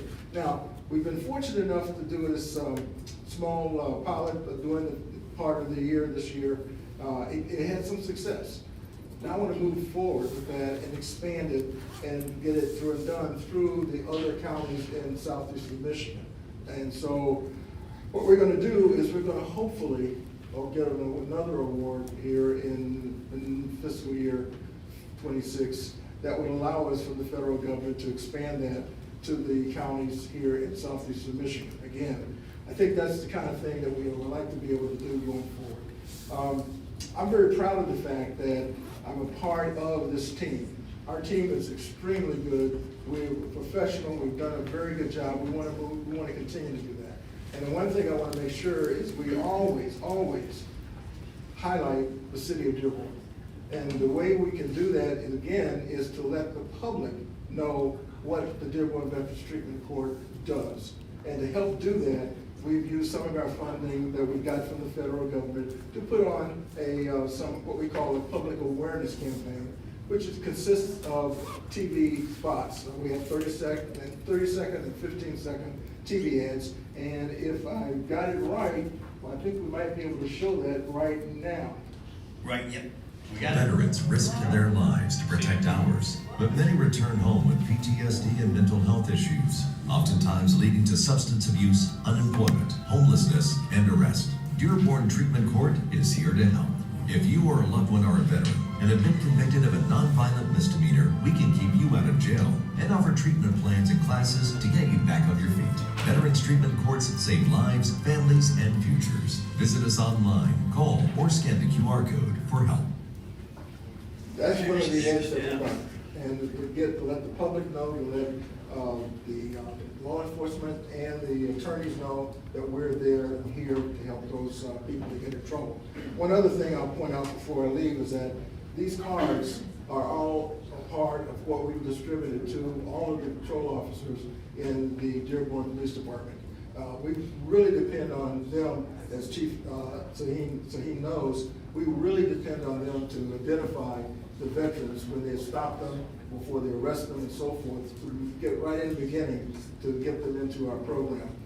So that's what's happening that way. We also, I think what else we've done with that, but it's been working out fairly well. We're very supportive and really appreciate the support of the chief and his patrol officers and team.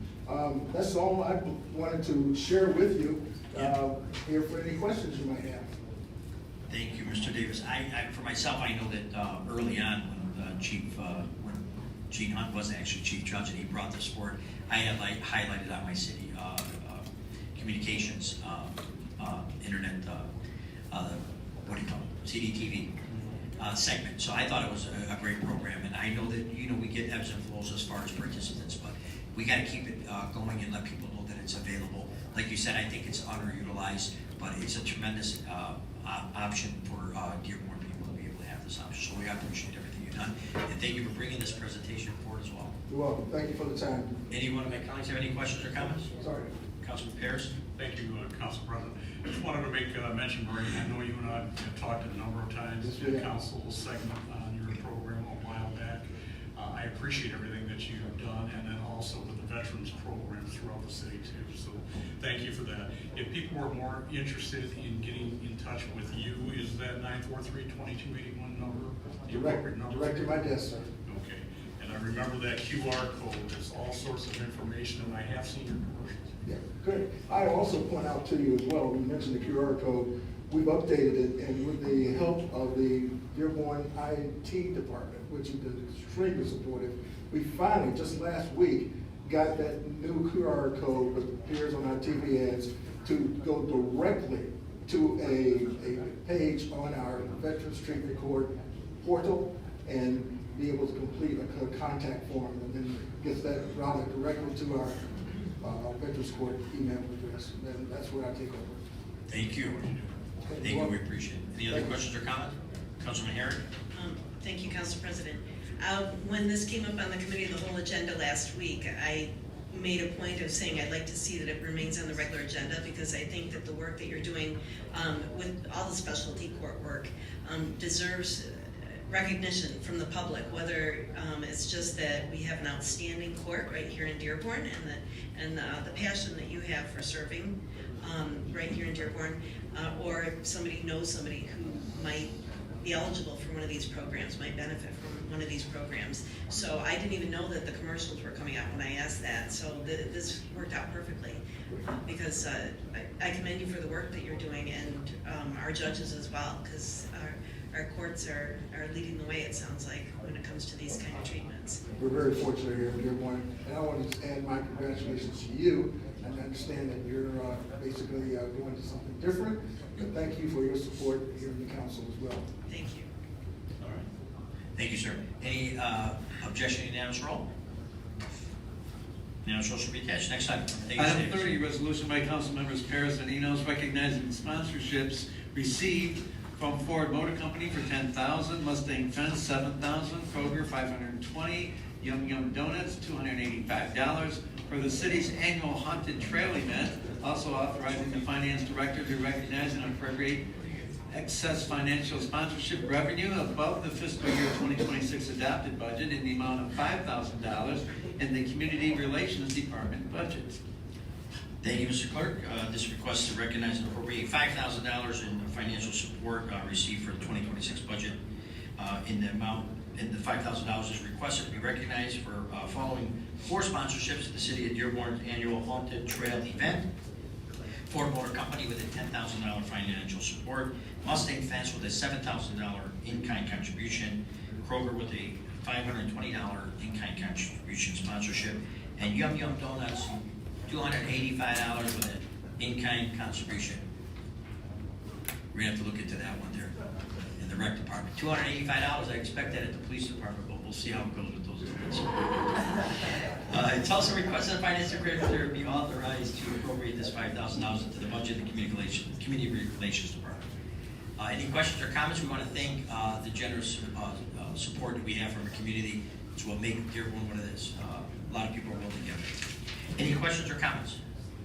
Okay, objection, unanimous roll. Unanimous roll should be attached. Next item.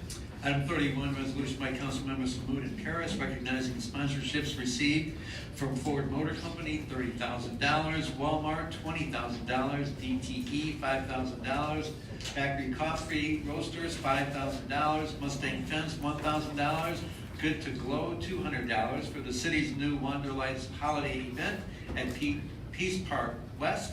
Also authorizing the finance director to recognize and appropriate financial sponsorship funds in the amount of $60,200 in the Community Relations Fiscal Year 2026 departmental budget.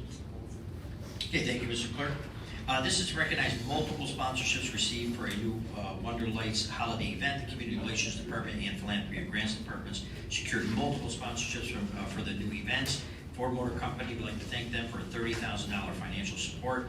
Walmart for a $20,000 financial support. DTE for a $5,000 financial support.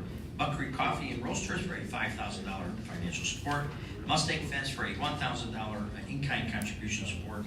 And Good to Glow for a $200 financial support. The sponsorships and funding of the Wonder Lights allows for funding for a better experience for the participants and lowers the impact of governmental financial resources being used. We'd like to thank the sponsors very much. It's being requested that that the $60,200 in financial sponsorships be received and recognized and appropriated for the 2026 budget. Councilman Herrick. Thank you, Council President. First of all, thank you for the previous item as well as this one to the generous sponsors. Of course, Ford Motor Company. It's wonderful to see how they're supporting so many things that we're doing here in the city recently. And then right on down to donuts, and then Good to Glow. They sell the light up things that you see sold at Homecoming and at Wanderlights. This is something that makes our events even more fun for our residents. We're able to do more because we're not tapping into general funds, taxpayer dollars to make these things happen. So thank you to those community partners. As Council President said, we can't thank them enough. I did have one thing I wanted to ask in our summary and what you just read, Council President. It said $60,200. I believe it adds up to $61,200. Oh, well, let's get somebody here from the grants department. We don't miss 800.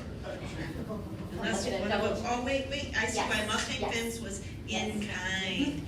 So did they donate fencing? Yes. Yeah, in-kind contribution. Where was the fencing that they donated to put up? You gotta say your name and I'm sorry, name Marie for it. Willett, Director of Philanthropy and Grants. It was just a small section of fencing that we asked them for, but they've been a great donor for both this homecoming and Haunted Trail. We love Brad, he's been great to us. Longtime business owner here and has a great reputation here in Dearborn. So, okay, thank you. Yeah, absolutely. No, I do appreciate that, Councilwoman, that you brought that forward. The in-kind contribution, it would have cost us probably much more than that to do these temporary fences. Mustang Fences have been a long-time partner with Dearborn, so we do appreciate that. Although it says in-kind contribution, that's just the cost that it costs them to do the work. If we would have went out and asked them to do it, it could have been 3 times the amount. And then it's a temporary piece, so we do appreciate it. Just another comment, my colleagues were all here when the mayor brought forward this philanthropy and grants department person of one, and last count, I don't know, Mayor, $135 million or more. Well, if you take into account ARC's kids, brings down about $25 million per year for 3 years, that's additional $75 million to the original. So you're probably back to $200 million. Over $200 million in grants, folks. And for me, I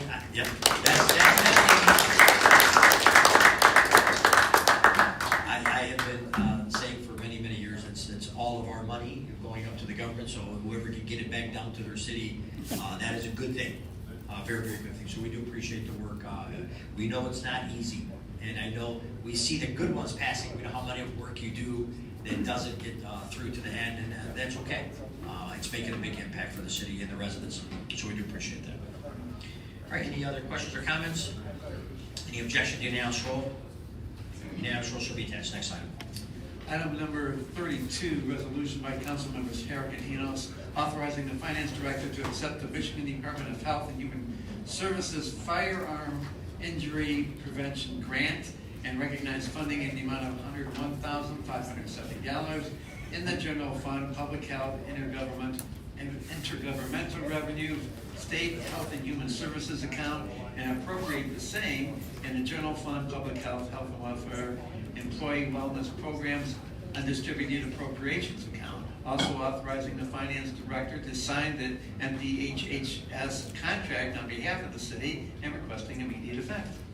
Thank you, Mr. Clerk. The City Department of Public Health, or DPH, is receiving $101,570 grant from the Michigan Department of Health and Human Services to advance firearm safety efforts across Michigan. This program is designed to promote responsible firearm ownership and to enhance public safety by encouraging the secure storage of firearms when not used.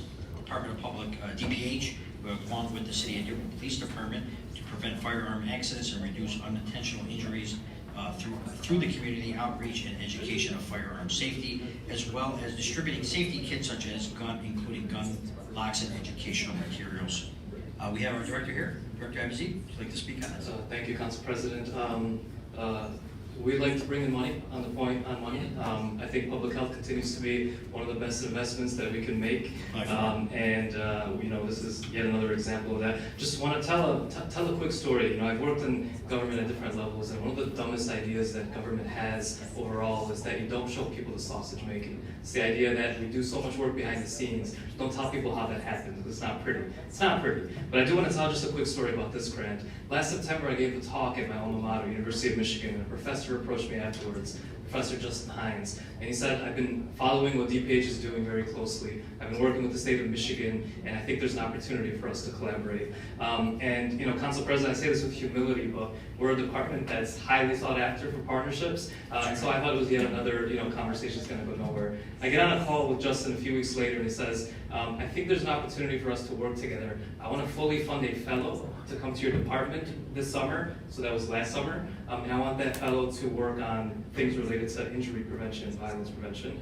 And so Julia, who joined my department in May, was the person that Justin selected through a robust application process. Julia came to Dearborn. She did fantastic work. She sat in these chambers many times for the city council meetings, and she did a lot of wonderful events over the summer, working with our police department on safe storage laws, because Michigan passed a new law at the beginning of this year on how to safely store your firearms. Julie did amazing work under the leadership of Sarah, my public health advisor. And near the end of her fellowship, she came to me and said, there's this grant opportunity, and I have an idea for it. I want to work with Sarah to put it together. They put it together, working with the grants department, of course, working with the police department. 4 weeks later, we get notification that this grant was accepted, that we received it in the amount of $101,570, and I think it speaks to this partnerships we're creating, the fact that this fellowship program continues to be the thing that I'm most proud of, and this is the kind of fruit that it bears. So on behalf of Sarah and Julia, I'm really proud to accept this on behalf of the city. We appreciate it, Director. I can tell you what I appreciate most about yourself, and you're absolutely right. I mean, from day one, you hit the ground running. And Mayor, I can't thank the Mayor enough. I think it's appropriate for the ending of the final meeting of the term, to look and say we're going to have a department of public health. Right away, we used to have when people, where can I get my shot? That's not this not this department. This department is set in a stage to look at policies and things that they can help. The Narcan, the things that you have done, and the relationship I'm very, very pleased with is with your relationship with the council. You always reach out. We had several meetings when you first started. I don't know, 15 or 17 fellows you had that first time? 30? 30 that first summer. Yeah, 30, so I can't count very good. 30 fellows. These relationships, Director Evans, that you've been able to cultivate have paid tremendous dividends to the residents, whether it's the air quality monitors and the relationships and the work plotting, designing, and finding out where the real issues is. Folks, government can do as little as they like or as much as they want, and these things, these granular things really come and help us with policy. So I can't thank you enough. The grants continue to come, but more importantly, the work is coming through, and the residents are seeing the difference. So I can't thank you enough. And Mayor, of course, this was in our transition, the Department of Health, and funded with one person, right, originally, and then 30 fellows right away with your relationship with the University of Michigan has been tremendous. They're getting great exposure, but we're getting a lot of free help. So I can never go wrong with that. It's up to 130 now, Council President. How many? 130 now. We've had 130 fellows come through. 130 fellows. And folks, these are the brightest of the brightest. I mean, these young people are tremendous. I used to joke they wear tennis shoes and stuff, but they're very, the mayor does wear tennis shoes. So does the mayor. Tennis shoes and shorts and suits. But I can tell you, what they brought for the residents is second to none. So I can't thank you enough. I can't wait to see what more keeps continuing to happen in the next term. Well, I hope we at least have unanimous support bringing back audience jailers. Oh yeah, it's going to come forward for the reappointment. So Ali, you've done a tremendous job. Thank you so much. Appreciate it. Thank you. All right, any other questions or comments on this? The objection to unanimous roll? Unanimous roll should be next. Next item. Item 33, resolution by council members of Mood and Enos approving the 2025-2026 Local Officials Compensation Commission report in accordance with Public Act Number 8 of the Michigan Public Acts of 1972 and requesting immediate effect. Hey, thank you, Mr. Clerk. This is the submittal of the 2025-2026 Local Officials Compensation Commission, or LOCC, report with immediate effect being requested. Any questions or comments on this item? I'll make a comment. Councilman Herrick. Thank you to the Local Officials Compensation Commission members for their due diligence in establishing these new salaries for our elected officials. They did numerous interviews, but they with current elected officials. But more importantly, they looked at statistics, statewide and nationwide statistics, human resources, evaluation materials, and what they found was that the City of Dearborn elected official compensation was well under the state average and even the national average in a lot of cases. And we've been working, because this is a labor of love for us, for most of us. When we run for office, we're doing it because we believe we can make a difference in our city, or we can listen to others and help them in their lives in Dearborn.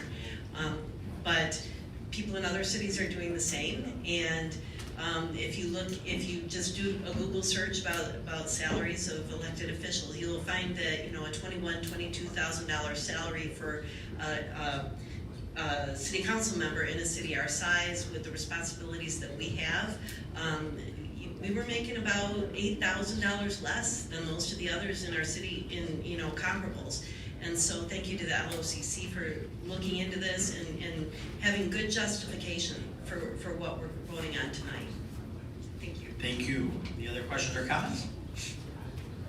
Okay, any objection? Unanimous roll. Okay, unanimous roll should be attached. Next item. No further items on tonight's agenda. Thank you. All right, thank you, Mr. Clerk. Before I turn over to my colleagues, I had a few things I wanted to make sure to mention.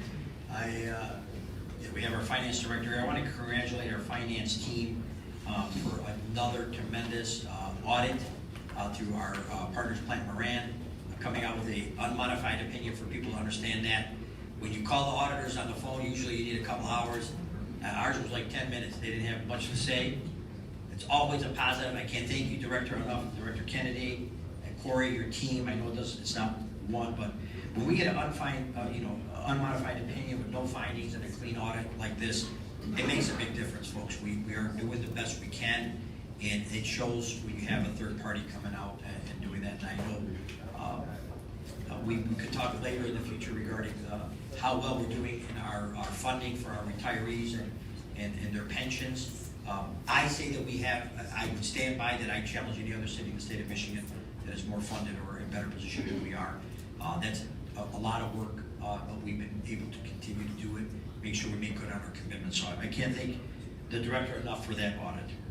I wanted to also congratulate Chief Shaheen. I'm not sure if he's still here. Our police chief. Yep, still, no problem. He was selected to serve as the next law enforcement co-chair for Metro Detroit Advocates and Leaders of Police Community Trust, which is ALPACT. I can't thank him enough. Our directors and our chiefs are being recognized throughout the state. It's only a testament to Mayor, yourself, your administration, and the council, and working together as a team, which is always better to have collaboration over chaos. That was one of my taglines. For me, I think it's a big deal that we are able to work together, get things done. And it's being recognized throughout the state, so I want to congratulate the chief as well. I want to make sure we mention the Goodfellows coming up on Tuesday the 16th, where they're going to be at Village Ford at 6 p.m. for gift packaging. And on the 17th, Wednesday, they will be doing again at Village Ford Body Shop is where they take place. They were doing their gift delivery. Folks, the Goodfellows have done a tremendous job. It's not only the picture, the work that they've done and the stuff that happens throughout our community to make sure that children that don't have the ability to have these gifts. I know many people, friends of mine at my age, that tell me they never will forget that box that they received during the holidays. So I can't thank the Goodfellows enough. This morning, I was able to make it to our police station real early, and Councilman El-Swafi was coming in when I was going out, and seeing our Santa Claus and the Toys for Tots program. Folks, that's what makes a community. I can't thank them enough. Great participation again as well for that. Before I get to just a short holiday message, I must say a very sad goodbye to Mr. Romer, our corporation counsel. Mr. Romer started his career around the same time as I did, the city of Dearborn, and his last day will be December 31st of this year. I can't thank him enough for his 12 years, his career that he's had. You know, folks, when you have a lawyer that can tell you, no, this is not the right way, and take your layman terms and give you the right way, I wish more departments would use the lawyer a little bit more. We'll get to that in budget. But Mr. Romer, you are a tremendous asset. I can't thank you enough for what you've done. I can't thank you enough for the amount of calls that I would call that you answer right away in the first ring. You know, it takes a lot to run a city, to have so many employees, handle budgeting, handle our negotiations and union contracts. I do not believe that we're going to be able to fill this void. I really, really do. I really do say that with all my heart. I can't thank you enough, Jeremy, for the work you've done. But I also recognize that, you know, you have to go on to bigger and better things. I know, you know, your children mean a lot to you. You know, the young children, and Mayor, you know, the young children mean a lot. I mean, these times can't come back. They go by really quick, folks. I mean, I don't have to tell someone, most people know. So, Mr. Romer, it's been a tremendous honor and pleasure to work with you over the 12 years. And you know how I feel. There's been many times in closed meetings that I would say, that's how you're supposed to brief a case. You know, folks, when we get these settlements, it's not by mistake. It's because we have real lawyers that just don't say, we're the city will pay out. They work these cases.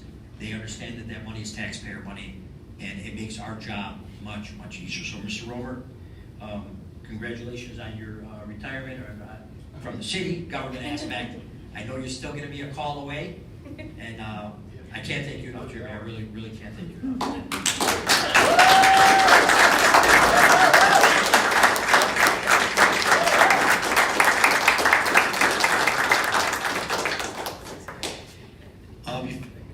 Mayor, did you want to add something to that? I'll add when it's my time. All right, you'll add with your time. Yeah, absolutely. So, Mr. Romer, again, thank you. And if you'd like to say something, then we'll definitely accommodate. Just for the residents, I mean, for me, the Christmas time, the happy holidays, tremendous time of the year. Those that are celebrating or not, we do appreciate and want to make sure that they have a great Christmas season, Happy New Year and holidays. These times are very important to many residents. Not only the religious aspect, if it's not a religious aspect, the fact that you get to look back at the year and look at your accomplishments. A lot of our children coming back from college, coming together, staying in the house again. It's a great, great time. For me, it's always been a time to reflect on where you started, where have you been, and where you're at. So I can't stress enough the time that we have to spend with each other. As so many have seen throughout the world, throughout the country, your time is very short. You don't know how long it's going to be. You don't know when it's going to happen. So embrace your loved ones. I mean, it's a great, great time. I got my wife was a little worried about getting up on the ladder for the tree we have. I think it's 12 or 14 feet. It's the tallest one I could ever find at Costco's years ago. And my three grandchildren, the newest one, but the two youngest, go crazy when they see it. She was actually contemplating whether she should just put up half of it. I said, we're getting that ladder up. You know, those big ladders, the safety ladders, you have to get out to put those things up. This is what it's about, folks. When you have your family around you, you know, you're not taking anything with you when we leave this earth. And these times put a good reflection on where you come, where you've been, and what it takes to be here, right? I mean, we all do this, as the councilwoman had indicated regarding the LOCC. It's not for the money. I guarantee you that. This is our way to give back. And everybody has to give a little bit back so we can keep our community going the right way. I'm very, very, very proud of the work that we have done over these last 4 years. And I can tell you that it means a lot, and you can see it flourish throughout the community. I do want to recognize a small thing regarding social media for a couple chief of your officers. At one of our events, the officer said to me, a young lady said to me, you know, I can't believe this would go around, and the residents are just so happy to see us, they support us so much, but I don't feel that way when I go online. So I'm gonna tell them, so they can understand, and I said, look, I love the social media, I love the fact that everybody has a platform to say and do what they want, but that is the super, super, super minority. I told the officer, you are loved and respected in the community of the city of Dearborn. And she was actually shocked. She was like, everywhere I go, when I have face-to-face interactions, it's great, but I go online and, you know, we have these negative aspects. Folks, with everything in life, you're gonna have goods and bads. The internet far outweighs the negatives. But it takes a real person to file a petition, put their family at risk, run for office, come to work, help get the city going in the right direction, and I'm very, very proud of that. You know, as many residents know, I mean, my mom was first elected in 19, and ran in 85 and lost, and won in 1989, my senior year. So for me, this is a way that I can give back, and I think it's a tremendous honor. And those that don't feel that they can do things, I encourage people to get involved, try to help your community, try to get involved, and see where it leads you. But it is not easy. It's not for everybody. But I'm very proud of those last 4 years, and I really just make sure that everybody has a great holiday and New Year's, Christmas time. Enjoy your New Year's, and stay warm. It's getting colder and colder every day. So that's all I have for myself. I know the council has some things. Anybody from the council want to hear it? Thank you, Council President. I was remiss earlier when I forgot to specifically thank CDTV because over the years they do so much community programming that's available. You can call it up on the internet off the city's website. There's a link. So now there's a YouTube channel. Before it was broadcast a different way, but CDTV, it has so many talented, hardworking, well, it's a very small crew of staff that bring these programs for, you know, online or live tonight if you're watching on cable television or through your website, through the website. Thank you, CDTV, for everything that you do. Especially the video that you did earlier for me. It did make me cry, and I know that there were a lot of hands that worked on that, pulling those photos together. But it's just one example of the things that CDTV does to make all of us look good, bring our messages out to the public.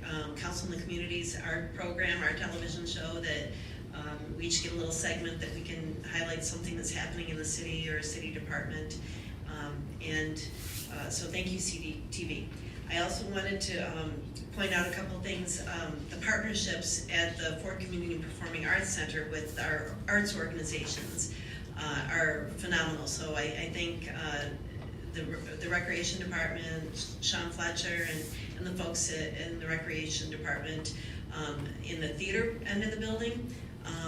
Lots going on all year long, but especially during the holidays. The Nutcracker was this past weekend. The music was performed by our own Dearborn Symphony Orchestra and local ballet dancers.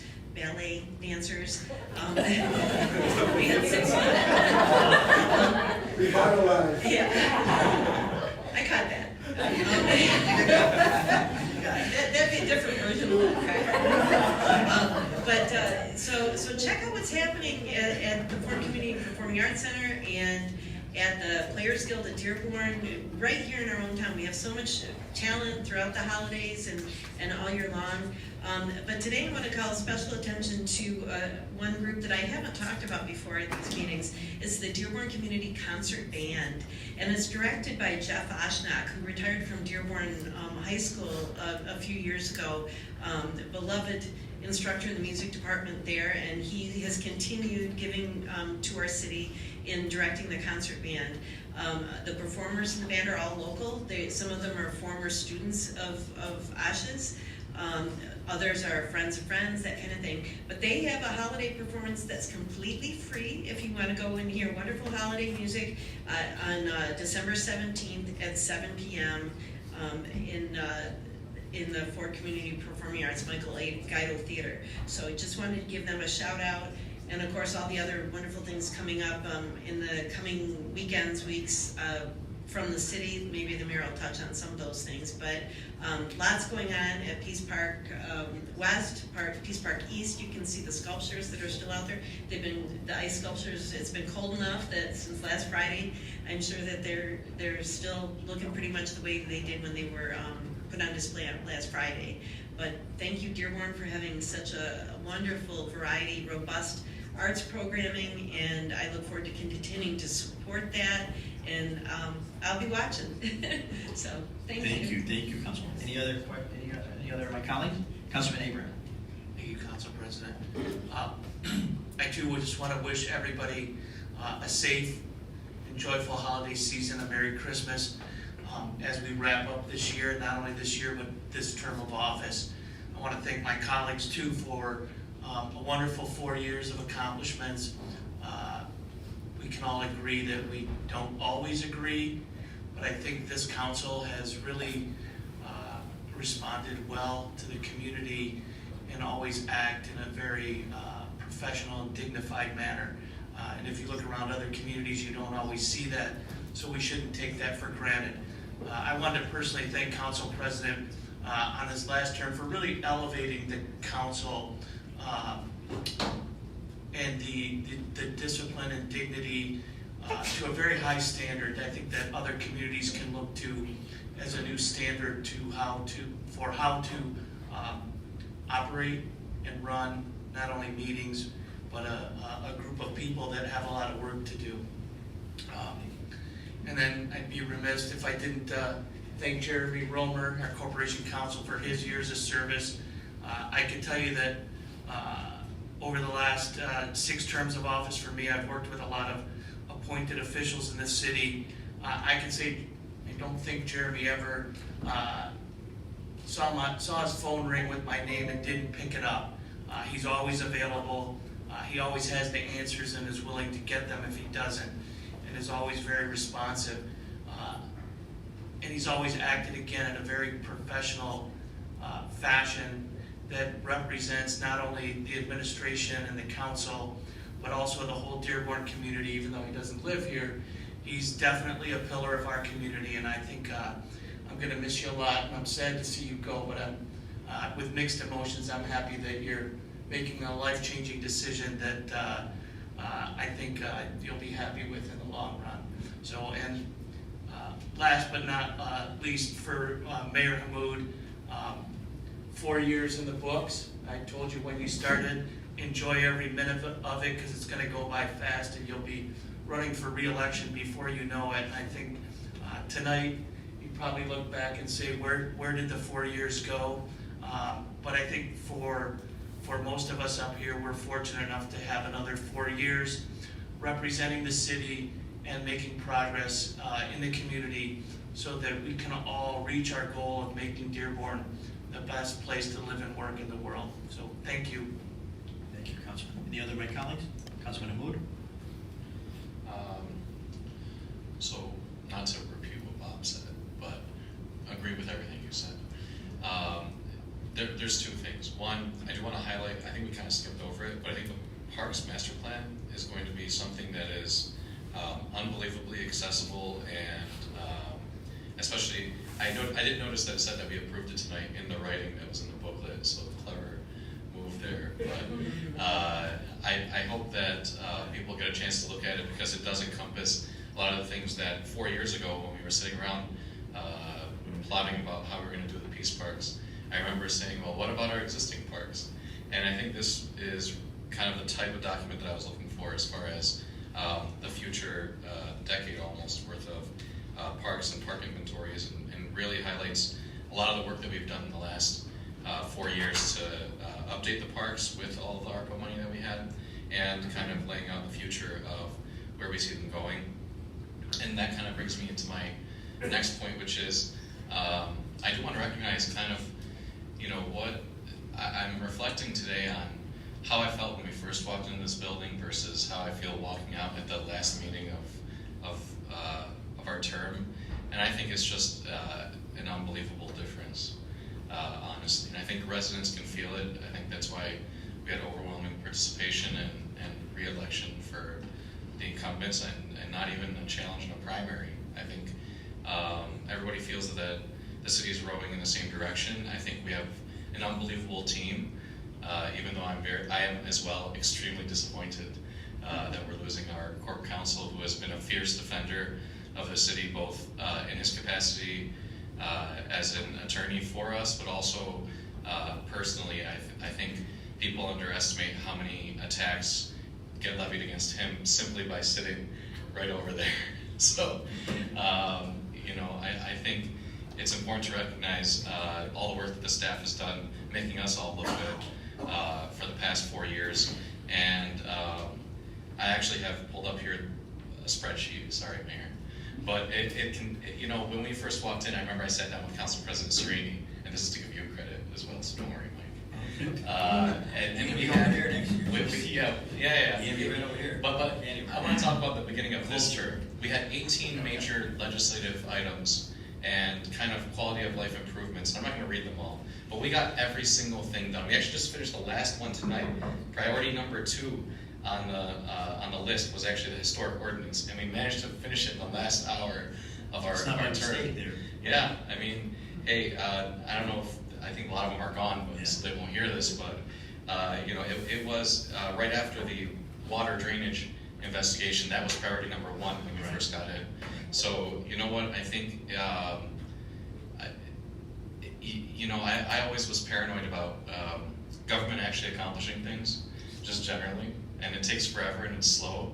But even with that slowness, and even with all of the politics, and even with all the hearings and work, and trying to get 7 people, along with the mayor, to all agree on a direction to move forward, again, going back to the professionalism and kind of the open-mindedness and the rowing in the same direction, I think it's genuinely unbelievable to me, sitting here and looking at this list, that we actually got everything done. So, you know, I really want to thank all my colleagues as well. I mean, I know you guys weren't looking at the same sheets I was looking at, but we really got a lot done this term, so thank you guys so much. This has been a pleasure. Thank you, absolutely. Anyone else from my colleagues? All right, we now move to the mayor, administration. Mayor? Thank you. So, I think what I'll do is I'll start with like a short, serious statement, and then kind of go into the less serious. But I'd be beating myself up if I didn't say anything. You know, in the opening public comment section, there's an individual that came to the podium who I don't believe is a resident, and he made some very inappropriate, hateful comments, and it targeted the entire faith, members of the Jewish community who are our sisters and brothers living here in the city of Dearborn and beyond. And I think we have to make it clear that we stand firmly with them and against any form of anti-Semitism, against anybody who shares to express anti-Muslim bigotry or anti-Christian bigotry or racism and bigotry in all of its forms. That this is a city that welcomes all, regardless of the direction in which they pray, or if they don't pray at all. That's what Dearborn stands for. It's a community that stands united and firm in those principles. And I wanted to be sure that we called it out. And I never like to respond when the person comes up. And so try to take a step back and collect my thoughts. So really just wanted to make that statement to start. So moving past that, Jeremy Romer, you know, I have to, you know,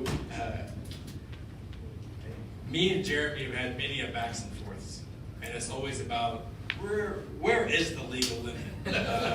You know, a good attorney walks you up to the edge and stops you right there in order for you to push forth as far as you can and try to make progress. And let me tell you this, when I first got elected to office, I had so many calls and folks reaching out about who would be corp counsel, who would be your chief labor negotiator. And when I first sat down with Jeremy Romer, I did not know him. He was the deputy at the time. He had longer hair, literally swaggier than it is now. And we were enjoying a meal, and the entirety of that conversation, Jeremy was talking about how he was ready to stay deputy to help me find the right corp counsel. But a conversation that's supposed to last 30 minutes, I think went almost 2 hours. And I walked out of that meeting, I called Zainab Hussein, our chief of staff, and I said, I found our corp counsel. We don't have to look any further. And it's because of, I don't think you understand just how dynamic you are, how intelligent you are, how professional you are. I don't think I've ever seen you. You come to the staff parties in a suit and tie, the summer barbecues with your family where your children might be swimming, you come in a suit and tie. And it just speaks to your demeanor and who you are and how you hold yourself and the level of excellence that you expect from not only your team members, but everybody around you. And you're the individual that really pushes folks towards excellence. And you don't find that in everyday people. And so it's one of the best hires this city has ever made. I was blessed to keep you on as bring you up in corporate council, and blessed to just know you as an individual. We both brought in children during this term. I beat you by one, I think. Hopefully, more to come in the future. That's another conversation. But this is an individual that didn't want to take time off, where I had to Facebook message his wife and let her know that we now have a parental leave policy. And that her husband qualified for it because he did not tell her that it existed after he negotiated it. And so, yeah, there's so much to say, but I am blessed that I have sat beside you for these many years. Congratulations on the next chapter, and know that we will still be bothering you. I mean that with all my heart. When we came in 4 years ago, there was so much noise coming into office, about what it meant for Abdullah Hammoud to come into office, what it meant for this council. And I always said, it was never about me, it was never about any component of identity, it was about laying out what was best for the city.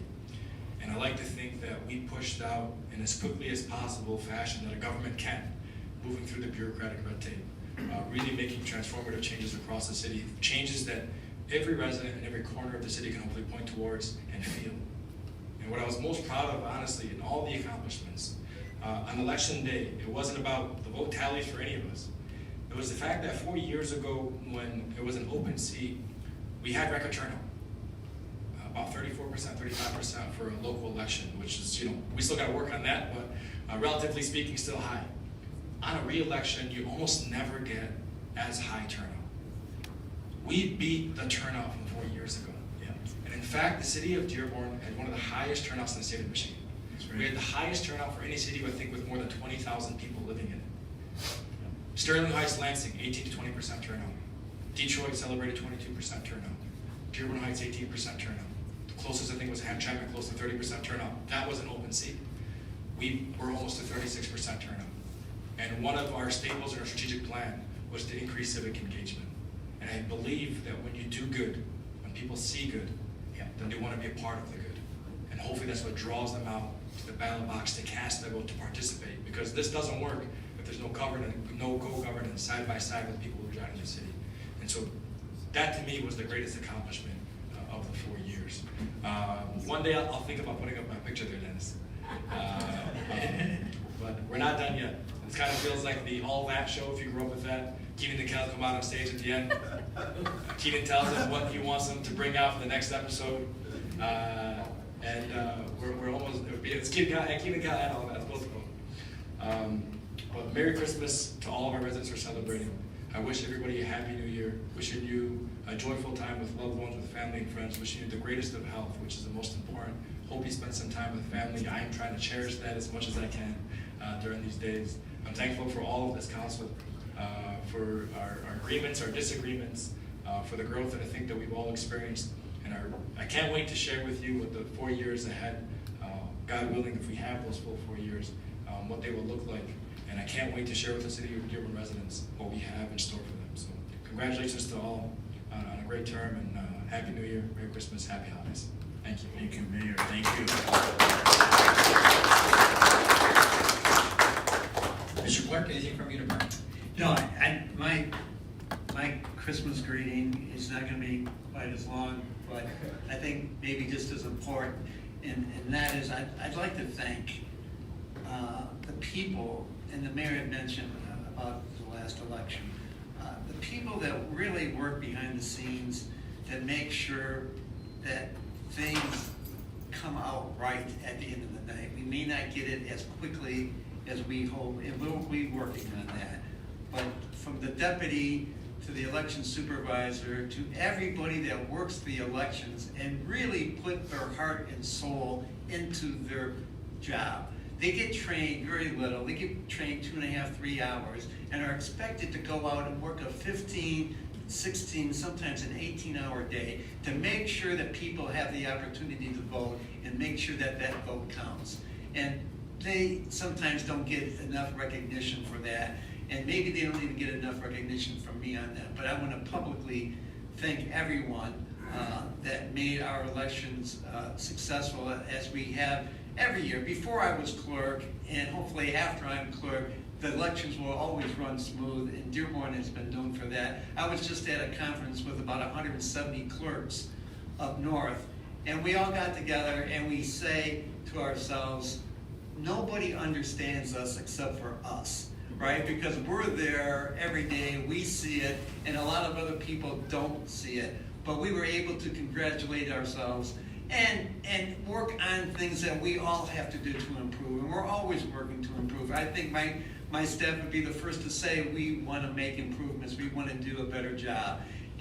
But working with the crew that I have has been so rewarding for me, especially these past 4 years. I've been the clerk now for 8, but these past 4 years, because we've had different people going in and out of those positions for deputy and election supervisor. But I'm very, very happy with the staff that we have and the people that work, the 300 plus people that we have to hire to make sure that the elections go as well as they do. So my thanks to them, and my Christmas wish to them is to keep on, and hopefully you'll come back and work with us more. We need you. You're the front lines of democracy, and it's very, very important. And I'm just grateful to God that He gave me these people to work with. And so, Merry Christmas and Happy New Year to everyone. Thank you. All right, thank you, Mr. West. At this time, we are entering our final public comment session.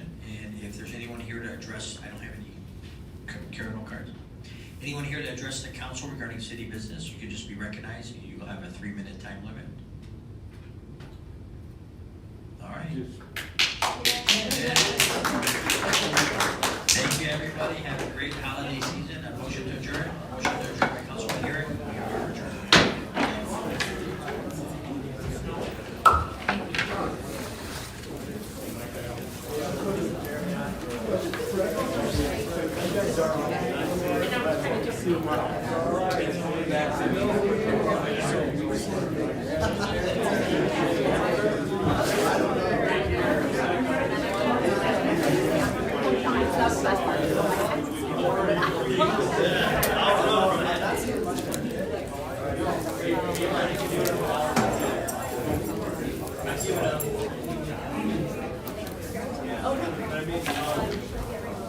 I got your name.